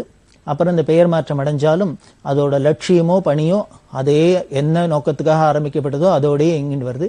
இது இன்னும் வலுப்பெறணும். இந்த இந்து மதம் அப்படிங்கிறது இந்த மதத்தை சேர்ந்தவர்கள், இந்த சம்பிரதாயத்தை அந்த இந்து மதத்துக்குள்ள இருக்கிற பல சம்பிரதாயத்தை சேர்ந்தவர்கள், பல சித்தாந்தத்தை சேர்ந்தவர்கள் எல்லாரும் ஒரு கொடைக்கு கீழே வந்து இந்த தமிழ்நாடு தெய்வீக பேரவைங்கிற கொடைக்குள்ள வந்து எல்லோரும் ஜனங்களுக்கு உபயோகமா இருக்கணும், எல்லோருக்கும் நல்லறிவு புகட்டணும் அப்படிங்கிறது தான் இந்த நோக்கமா இருந்தது. அதுக்குத்தான் பெரியவா அதை பண்ணினா. அதுல 16 அம்ச திட்டம் நிறைவேற்றப்பட்டது. அதுல பல விஷயங்கள் அந்த 16 அம்சத்துல அதுல ஒரு சிலது முக்கியமானதெல்லாம் சொல்றேன். முதல்ல ஆலயங்கள்லாம் தூய்மையா பராமரிக்கப்படணும், ஜனங்களுக்கு பக்தி வளராப்புல இருக்கணும், எல்லோரும் அவர்கள் சம்பிரதாயப்படி நெற்றிக்கு இட்டுக்கணும். திருநூறோ திருமண்ணோ எதுவா இருந்தாலும் சரி, அந்த மத சின்னம் என்னவோ அதை நெத்தியில அவர்களுக்கு என்ன சம்பிரதாயத்துல சொல்லியிருக்கோ இதை வெளியில வைக்கப்படாத தைரியமா இட்டுண்டு போகணும். அதே மாதிரி நமக்கு மதத்துல என்னென்ன சம்பிரதாயங்கள்ல சொல்லியிருக்கோ அந்த அனுஷ்டானங்களை கூடுமான மட்டும் நாம நடைமுறைப்படுத்துறதுக்கு எத்தனைப்படணும், பிரயத்தனப்படணும். அதே மாதிரி எல்லாத்தையும் அன்பா இருக்கணும். அந்த அன்பு எந்த அளவுக்கு அப்படின்னு பெரியவா சொல்றா. இன்னும் ஜெயில், ஆஸ்பத்திரி இதுமான இடங்களுக்கெல்லாம் போய் வியாதியஸ்தர்கள், அது மாதிரி குற்றவாளிகள் இவாளுக்கெல்லாமும் நமது மதத்துல உள்ள நல்ல விஷயங்கள்லாம் எடுத்து சொல்லி நம்ம மதத்தோட நோக்கம் என்ன, அதோட லட்சியம் என்ன அதெல்லாம் எடுத்து சொல்லி அவளுக்கு பிரசாதங்கள்லாம் கொடுத்து அவளுக்கு நல்லறிவு புகட்டி அவளும் நல்ல பிரஜைகளா இந்த நாட்டுல இருக்கணும், அவர்களும் ஆரோக்கியத்தோடு இருக்கணும், எல்லாரும் இந்த தேசத்துக்கும் தனக்கும் நல்லது பண்ணிக்கணும் அப்படிங்கிறதுக்கு நாமளால அந்த கைங்கரியமா பண்ணணும். இது ஏதோ நம்ம ஒரு சோசியல் சர்வீஸ் அப்படிங்கிற ஆஸ்பெக்ட்ல மட்டும் இல்லாத இது ஒரு நம்ம மத கடமையா டியூட்டியாவே பண்ணணும் அப்படிங்கிறதெல்லாம் இந்த மாநாட்டில் தீர்மானமா போடப்பட்டது. அப்படி 16 அம்ச திட்டங்கள் அதுல கொண்டு வரப்பட்டு தீர்மானம்லாம் நிறைவேற்றப்பட்டது. அந்த மாநாட்டு முடிவில் தான் மயிலாப்பூர்ல ஒரு பெரிய பந்தல் போட்டு அதுல ஒரு பெரிய பிரசங்கம்லாம் நடந்தது, விழா நடந்தது அப்படின்லாம் பார்த்தோம். இப்படி பல விதத்திலையும் பெரியவா இந்த மத நல்லிணக்கத்துக்கு, நம்மளோட சமய ஒற்றுமைக்கு, இதுக்கெல்லாம் பல விஷயங்கள் பண்ணியிருக்கா. அப்படி பண்ணியிருக்கிற பெரியவா அன்பே சிவம் அப்படின்னு சொல்றபடி அன்பு ஸ்வரூபமா இருந்ததுனால அவளுக்கு திருப்பி திருப்பி பார்த்தேன்னா எல்லாத்துலேயும் ஒரே லட்சியம்தான் இருந்தது. எல்லாத்தையும் அன்புமயமா இருக்கணும், எல்லாத்தையும் அன்புமயமா இருக்கணும், எல்லாரும் அன்புமயமா இருக்கணும், எல்லாரும் அன்போடு இருக்கணும், அந்யோன்யமா இருக்கணும் அப்படிங்கிறதான் அவளோட லட்சியமா இருந்தது. அதுக்காக தான் பல காரியங்களும் பண்ணிட்டு வரா. அப்படி அன்பே உருவமா இருந்த அந்த பெரியவா அன்புமயமா பண்ணின பல காரியங்கள்ல நாம பல நிகழ்ச்சிகள் மூலமா பார்த்துட்டு வரோம். அன்பு அன்புன்னு சொன்னாக்க அது எப்படி இருக்கும் அப்படின்னு, இப்படிதான் இருக்கும் அப்படின்னு உதாரணம் காமிக்கிறாப்புல, சுட்டி காமிக்கிறாப்புல பெரியவாளோட வாழ்க்கை அமைஞ்சிருக்கு. அப்படி இருக்கிற பெரியவா மயிலாப்பூர்ல ஜம்புலிங்க முதலியார் ரோடு அப்படிங்கிற இடத்துல ராம மந்திரம்ங்கிற இடத்துக்கு விஜயம் பண்ணினா, அந்த இடம் யாரோடது அப்படின்னா பாலக்காடுல ஆலத்தூரை சேர்ந்த எம்என் ராமசுவாமியர் அப்படிங்கிறவரோட இடம். அந்த ராமசுவாமியரோட புள்ள 2 பேர், எம்ஆர் நரசிம்மன், எம்.ஆர். கிருஷ்ணன் அப்படின்னு. இந்த 2 பக்தாளும் பெரியவாளை பிரார்த்தனை பண்ண அந்த ராம மந்திரத்துக்கு பெரியவா விஜயம் பண்ணி அன்னைக்கு அவ பிக்ஷாவந்தனம் பாத பூஜை எல்லாம் பண்ணினா. அந்த பாத பூஜை பண்ணினதுல ஒரு அதிசயமா ஒரு பாத பூஜை பண்ணினா. அந்த காலத்துல வெள்ளி ₹1 அப்படின்பா, அது ஒரு தோலா எடை அப்படின்னு சொல்லுவா. அந்த ஒரு தோலா எடைக்கு வெள்ளியில 1010 காயின் பண்ணி வெள்ளிக்காசு பண்ணி அதுல ஒரு பக்கம் வில்வம் ஒரு பக்கம் தாமரப்பூ அதை அச்சடிச்ச வெள்ளிக்காசு பண்ணி ஆச்சாரியார் பாதுகைக்கு சஹஸ்ரநாமார்ச்சனை பண்ணி அப்படியே இந்த 1010 காயினையும் மடத்துக்கு பெரியவாளுக்கு பாத சமர்ப்பணம் பண்ணினா. அதே மாதிரி 3 வயசு உள்ள ஒரு யானைக்குட்டியை காணிக்கையா கொடுத்தா மடத்துக்கு. ஒரு தனி குடும்பத்தை சேர்ந்தவா ஒரு யானைக்குட்டி கொடுக்குறா அப்படின்னா அவளோட பக்தியை தானே இது காமிக்கிறது. இது மாதிரி ஒவ்வொருத்தரும் தங்களோட பக்தியோட வழிபாடா என்னெல்லாமோ பெருசா காணிக்க கொடுத்துருக்கா அப்படின்னு சொல்றோம். பெரியவா காசி யாத்திரையில இருக்கிறதே செட்டிநாட்டுல ஒரு பக்தர் தங்கத்தாம்பாளம் பண்ணி கொடுத்தார் அப்படின்னும், இன்னொரு பக்தா வலம்புரி சங்கு தங்கத்து கட்டு கட்டின வலம்புரி சங்கு கொடுத்தான்னு பார்த்தோம். இப்படி ஒருத்தர் யானை கொடுத்தாருன்னு பார்க்குறோம். அவளுக்கு என்னென்ன முடியுமோ தங்கள் சக்திக்கு மீறி பெரியவாளுக்கு காணிக்க கொடுக்கணும் அப்படி எல்லாம் கொடுத்துருக்கா அப்படின்னு தெரியுது. இதான் இந்த மயிலாப்பூர்ல இருந்த இந்த ராமசாமியர் குடும்பத்தார் பண்ணினது. அப்புறம் பெரியவா அபிராமபுரத்துல இருக்கிறதே தேப்போ மீனாட்சி சுந்தரனார் அப்படிங்கிற ஒரு பெரிய பண்டிதர், ஸ்காலர், தமிழ் ஸ்காலர், அறிஞர், மகாமேதை. அப்பதான் இந்த 66ஆம் வருஷம்தான் மதுரையில புதுசா ஒரு பல்கலைக்கழகம் யூனிவர்சிட்டி ஆரம்பிச்சிருந்தா. அந்த மதுரை யூனிவர்சிட்டிக்கு வைஸ் சான்சலரா இந்த மீனாட்சி சுந்தரனாரை நியமிச்சிருந்தா. அந்த மீனாட்சி சுந்தரனார் பொறுப்பு ஏத்துக்கிறதுக்கு முன்னால பெரியவாள் அபிராமபுரத்துல தரிசனம் பண்ணி பெரியவாளோட அனுகிரகத்தை பிரார்த்தனை பண்ணினர். இப்படி ஒரு யூனிவர்சிட்டிக்கு வைஸ் சான்சலரா போட்டிருக்கா. அந்த யூனிவர்சிட்டி நல்லபடியா நடக்கணும், என்னோட கடமையும் நான் அப்பழுக்கு இல்லாத நல்லபடியா திறமையோட செயலாற்றணும், அதுக்கு குரு கிருபை தான் முக்கியம், அதனால பெரியவா அனுகிரகம் பண்ணணும் அப்படின்னு சொல்லி பெரியவா மனப்பூர்வமா ஆசீர்வாதம் பண்ணி அனுகிரகம் பண்ணி அவருக்கு மாணவர்கள்லாம் பிற்கால சமுதாயம் எல்லாம் எப்படி இருக்கணும், கல்விகளோட தரம்லாம் எப்படி இருக்கணும், இதெல்லாம் அவருக்கு உபதேசம் பண்ணி அவருக்கு பிரசாதம் கொடுத்தா. அப்போ இதுக்கு முன்னால ஒரு சமயம் சந்திக்கிறதே ஜாவா அப்படின்னு சொல்றோம். அது மாதிரி இடங்களை இந்த கீழ்த்திசை நாடுகளில் நமது தேசத்தோட கலாச்சாரம்லாம் எப்படி பரவி இருந்தது பூர்வ காலங்கள்லாம் அப்படிங்கிறத நமக்கு ஆராய்ச்சி மூலமெல்லாம் தெரிய வருது. அப்போ அந்த மீனாட்சி சுந்தரனார்ட்ட சொல்லியிருந்தா, நீங்க அங்க போய் பார்த்து நம்மளோட கலாச்சாரம்லாம் அங்க அளவுக்கு நம்மளோட மதம் நம்மளோட கலாச்சாரம்லாம் எப்படி பரவிக்குங்கிறத ஆராய்ச்சி பண்ணோம் அப்படின்னு சொல்ல அவர் அதை போய் பார்த்துட்டு எல்லாம் பண்ணியிருந்தார் ஆராய்ச்சி. அதெல்லாம் பத்தி இப்ப பெரியவா கேட்டா. மீனாட்சி சுந்தரனாருக்கு ரொம்ப சந்தோஷம், பெரியவாளோட மேதாவிலாசத்தை ரொம்ப மெச்சின சொல்லி அந்த இடத்துக்கெல்லாம் போய் பார்த்தது, நம்மளோட கலாச்சாரம் எப்படி உலகம் முழுக்கலும் பரவி இருக்கு, பெரியவா சொல்றது அத்தனையும் எவ்வளவு வாஸ்தவமா இருக்கு நிதர்சனமா அங்க போய் பார்த்தா தெரியுது அப்படின்லாம் சொல்லி சந்தோஷப்பட்டார். இப்படி பல அறிஞர்களா இருக்கட்டும், படிச்சவாளா இருக்கட்டும், சாமானிய ஜனங்களா இருக்கட்டும், பக்தாளா இருக்கட்டும், யாரா இருந்தாலும் பெரியவாள்கிட்ட பரம பிரியத்தோட அவளை சேவிச்சு அருள் பெறாப்புல பெரியவாளோட யாத்திரை அவளோட சரித்திரம் இருக்கு. அப்படி இருக்கிற பெரியவா அன்புன்னு சொல்றோம். அந்த அன்பே சிவமான பெரியவா இன்னும் நமக்குள்ள ஒத்துமையெல்லாம் வரத்துக்கு என்னென்ன சொல்லியிருக்கா அப்படிங்கறத தொடர்ந்து பார்க்க போறோம். பெரியவா சரணம். இந்நிகழ்ச்சியின் அடுத்த பகுதி நாளை மாலை இதே நேரத்தில் ஒளிபரப்பாகும். பெரியவா சரணம். பெரியவா சரணம். அடுத்த நிகழ்ச்சி திருவாசக இன்னிசை. வழங்குபவர் ஸ்ரீ சத்குருநாத தேசிகர் அவர்கள். பெரியவா சரணம். திருச்சிற்றம்பலம். பிடித்த 10 உம்பர்கட்கு அரசே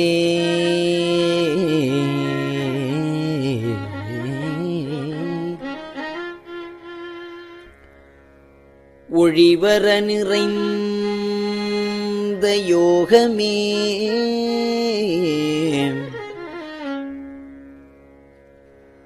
ஊற்றையேன் தனக்கு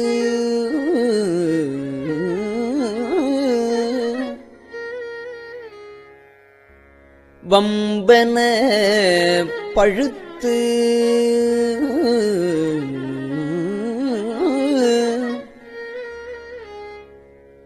என் குடி குடிமுழுது ஆண்டு வாழ்வு அற வாழ்வித்த மருந்தே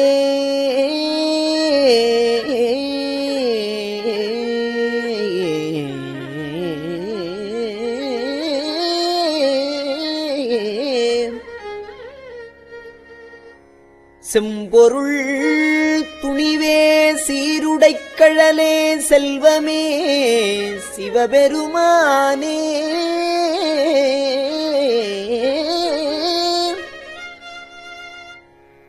எம் பொருட்டு உன்னை சிக்கனப் பிடித்தே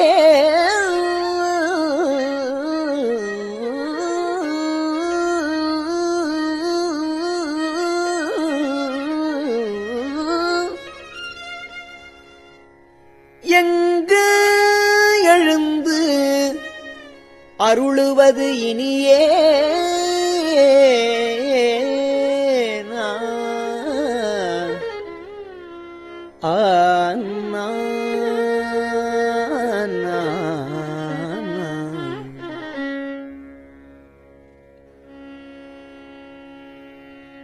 விடை விடாது உகந்த விண்ணவர் கோவே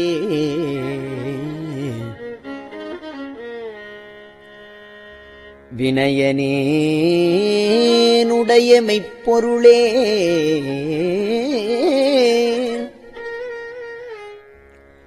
முடைவிடாது அடியேன்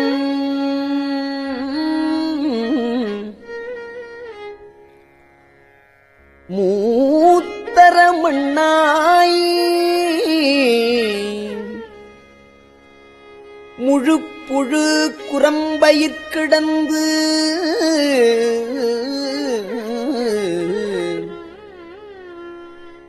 கடைபடா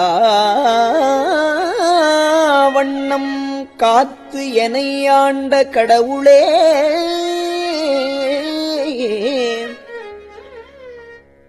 கடவுளே கருணைமா கடலே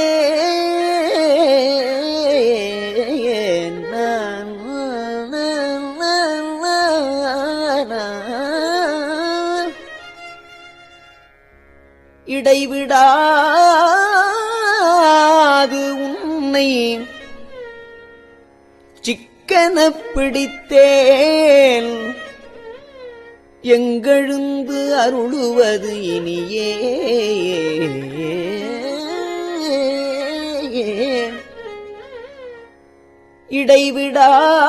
இடைவிடாது உன்னை சிக்கனப் பிடித்தேன்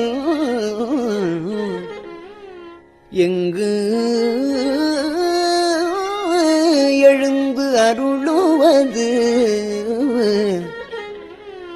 எங்கு எழுந்து அருளுவது இனியே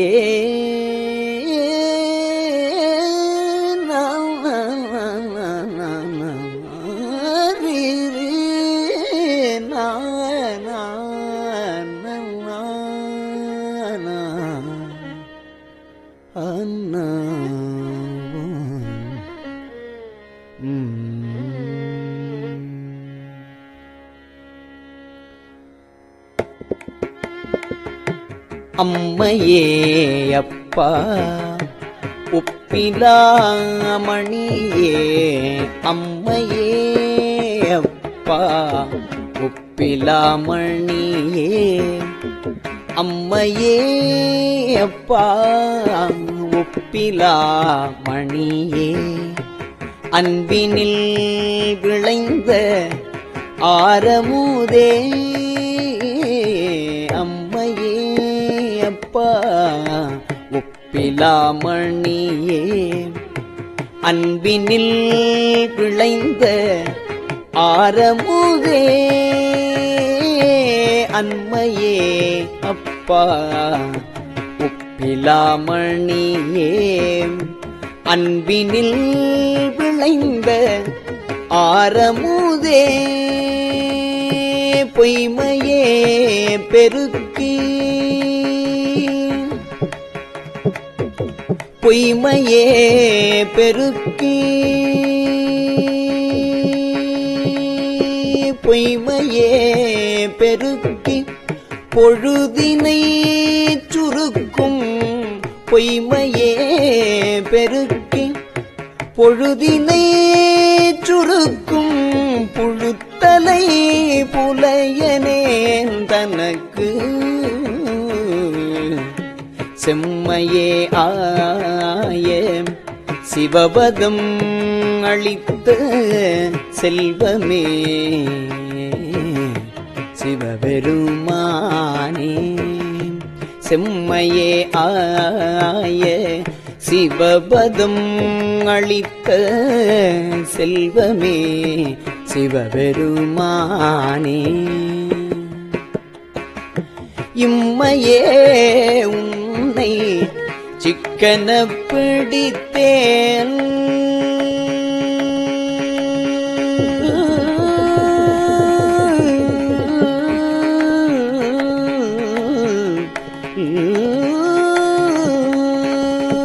இம்மையே உன்னை சிக்கன பிடித்தேன் இம்மையே உன்னை சிக்கன பிடித்தேன் எங்கெழுந்து அருளுவது இம்மையே உன்னை சிக்கன பிடித்தேன் எங்கெழுந்து அருளுவது இனியே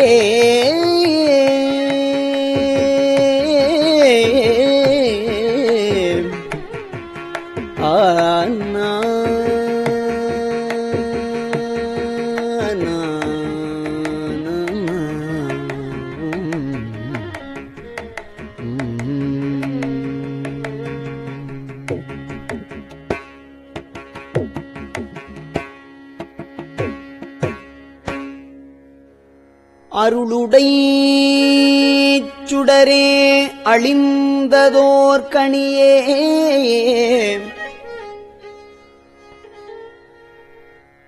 அருளுடை சுடரே அழிந்ததோர் கனியே பெருந்துரல் அருந்தவர்க்கு அரசே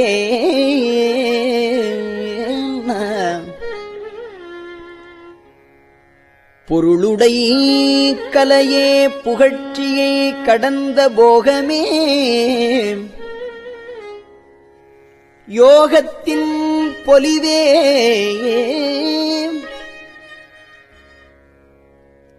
தெருளிடத்து அடியார் சிந்தையுள் புகுந்த செல்வமே சிவபெருமானே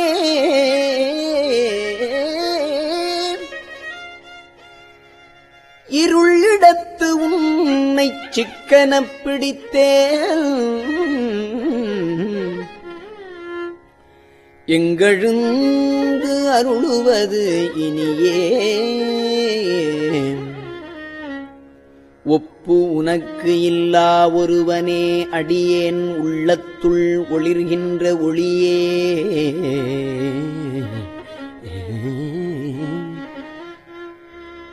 மெய்ப்பதம் அறியா வீரிலியேற்கு விழுமியது அளித்ததோர் அன்பே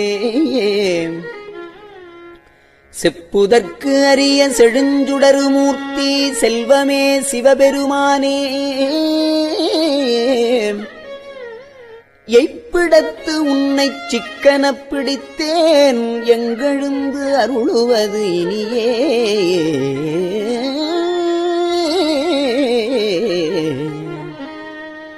அறவையேன் மனமே கோயிலாக் கொண்டு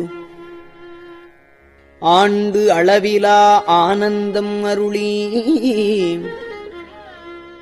பிறவி வேறறுத்து என் குடிமுழுது ஆண்ட பிஞகா ஆண்ட பிஞகா பெரியயம் பொருளே திறவிலே கண்ட காட்சியே அடியேன் செல்வமே சிவபெருமானே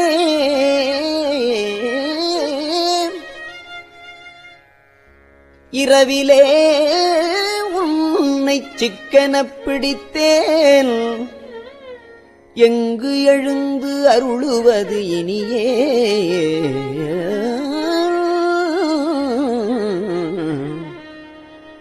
பாச வேறறுக்கும் பழம்பொருள் தன்னை பற்றுமாறு அடியனேற்கு அருளி,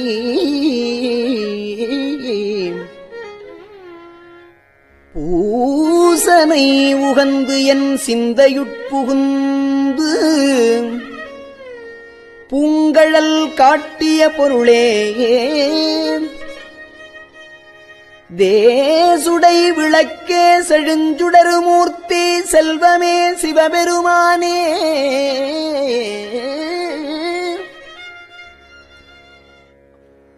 ஈசனே உன்னை சிக்கனப் பிடித்தேன், எங்கு எழுந்து அருளுவது இனியே. அத்தனே அண்டரு அண்டமாய் நின்ற ஆதியே, யாதும் ஈரில்லா சித்தனே, பத்தரு சிக்கனப் பிடித்த செல்வமே சிவபெருமானே,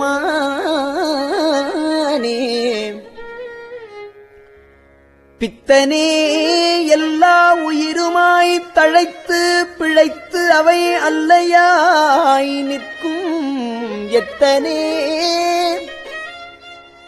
உன்னை சிக்கனப் பிடித்தேன், எங்கெழுந்து அருளுவது இனியே.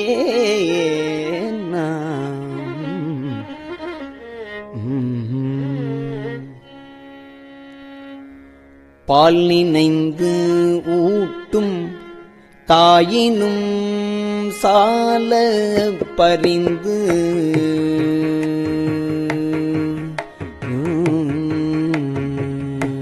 பால் நினைந்து ஊட்டும் தாயினும் சால பரிந்து நீ பாவியேனுடைய ஊனினை உருக்கி உள்ளொளி பெருக்கி, ஊனினை உருக்கி உள்ளொளி பெருக்கி உலப்பிலா ஆனந்தமாயே, தேனினைச் சொரிந்து புறம் புறம் திரிந்த செல்வமே சிவபெருமானே, தேனினைச் சொரிந்து புறம் புறம் திரிந்த செல்வமே சிவபெருமானே,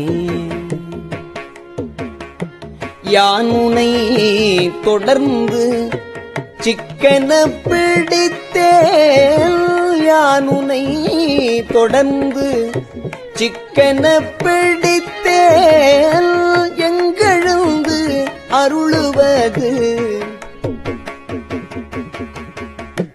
யான் உனை தொடர்ந்து சிக்கனப் பிடித்தேன், எங்கெழுந்து அருளுவது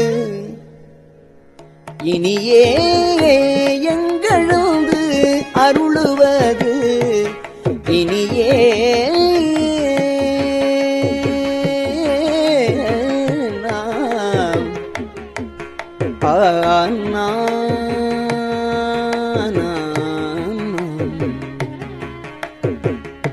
புன்புலால் யாக்கை புரை புரை கனிய பொன்னடுங் கோயிலா புகுந்து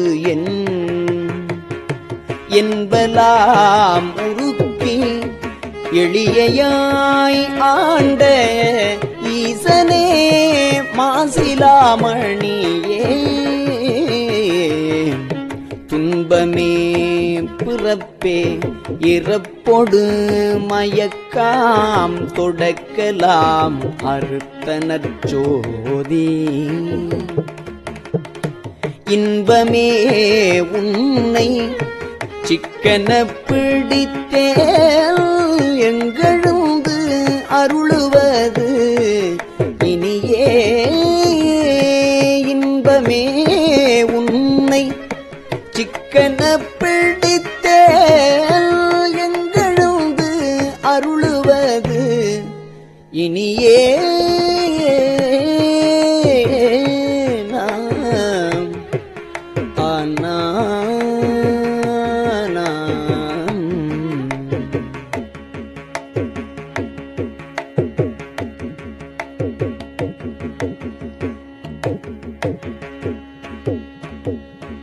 திருச்சிற்றம்பலம்.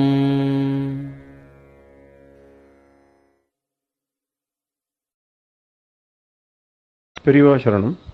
இந்நிகழ்ச்சியின் அடுத்த பகுதி நாளை மாலை இதே நேரத்தில் ஒளிபரப்பாகும். பெரியவா சரணம். பெரியவா சரணம். பெரியவா வானொலியின் இன்றைய நிகழ்ச்சிகளின் நிறைவாக திருப்பொன்னூசல் வழங்குபவர் சத்குருநாத தேசிகர் அவர்கள். பெரியவா சரணம். திருச்சிற்றம்பலம். திருப்பொன்னூசல். நஞ்சமரு கண்டத்தன் அண்டத்தவர் நாதன்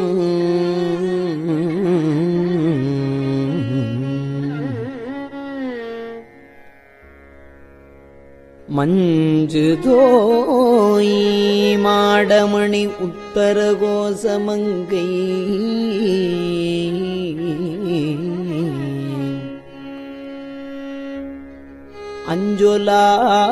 அஞ்சொலாள் தன்னொடும் கூடி அடியவர்கள் நெஞ்சுளே நின்று அமுதம் ஊறி கருணை செய்து துஞ்சல் பிறப்பறுப்பான் தூய புகழ் பாடி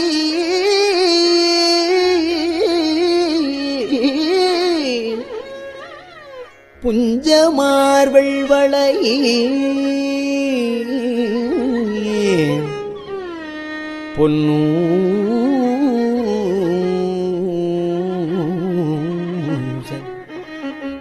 பொன்னூசல் ஆடாமோ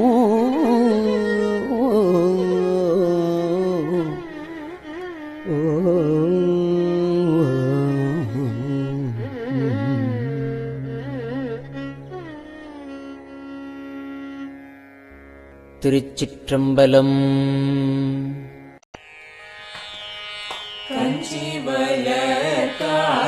காமாட்சி தன் குழந்தாய் சங்கரரே கஞ்சி வளர் காமாட்சி தன் குழந்தாய் சங்கரரே குரு சந்திரசேகரரே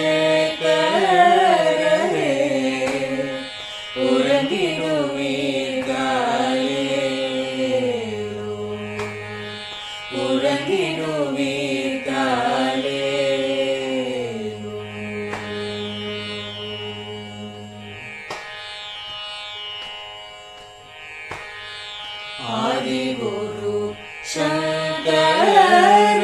சங்கரராய் அன்றொரு நாள் வந்தவரே அறுபத்து எட்டாகும் பீட்டபதி காலே ஏழுலகும் பூப்பவரே காப்பவரே கடப்பவரே எல்லோர்க்கும் அருள்பவரே உலகிடுவீர்காலே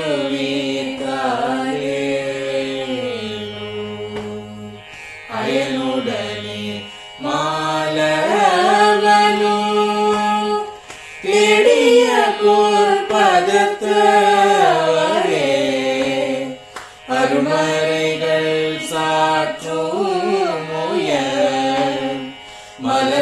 பாதமே தாரே முக்தி நிலை எய்திடவே சக்தி தரும் சத்குருவே முக்தி நிலை எய்திடவே சக்தி தரும் சத்குருவே நித்தமெங்கள் நாவீசையில் நித்திரை கொள்தாரே நித்தமெங்கள் நாவீசையில்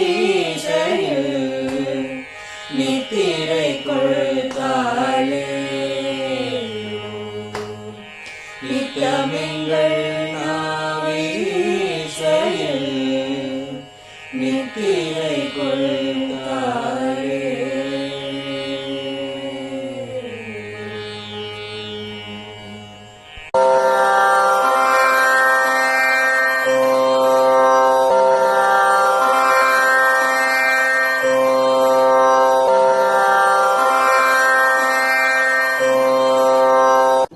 பெரியவா சரணம். பெரியவா வானொலியின் மாலை நிகழ்ச்சிகள் இத்துடன் நிறைவடைகின்றன. எமது அடுத்த ஒளிபரப்பு நாளை காலை இந்திய நேரப்படி 6 மணிக்கு துவங்கும்.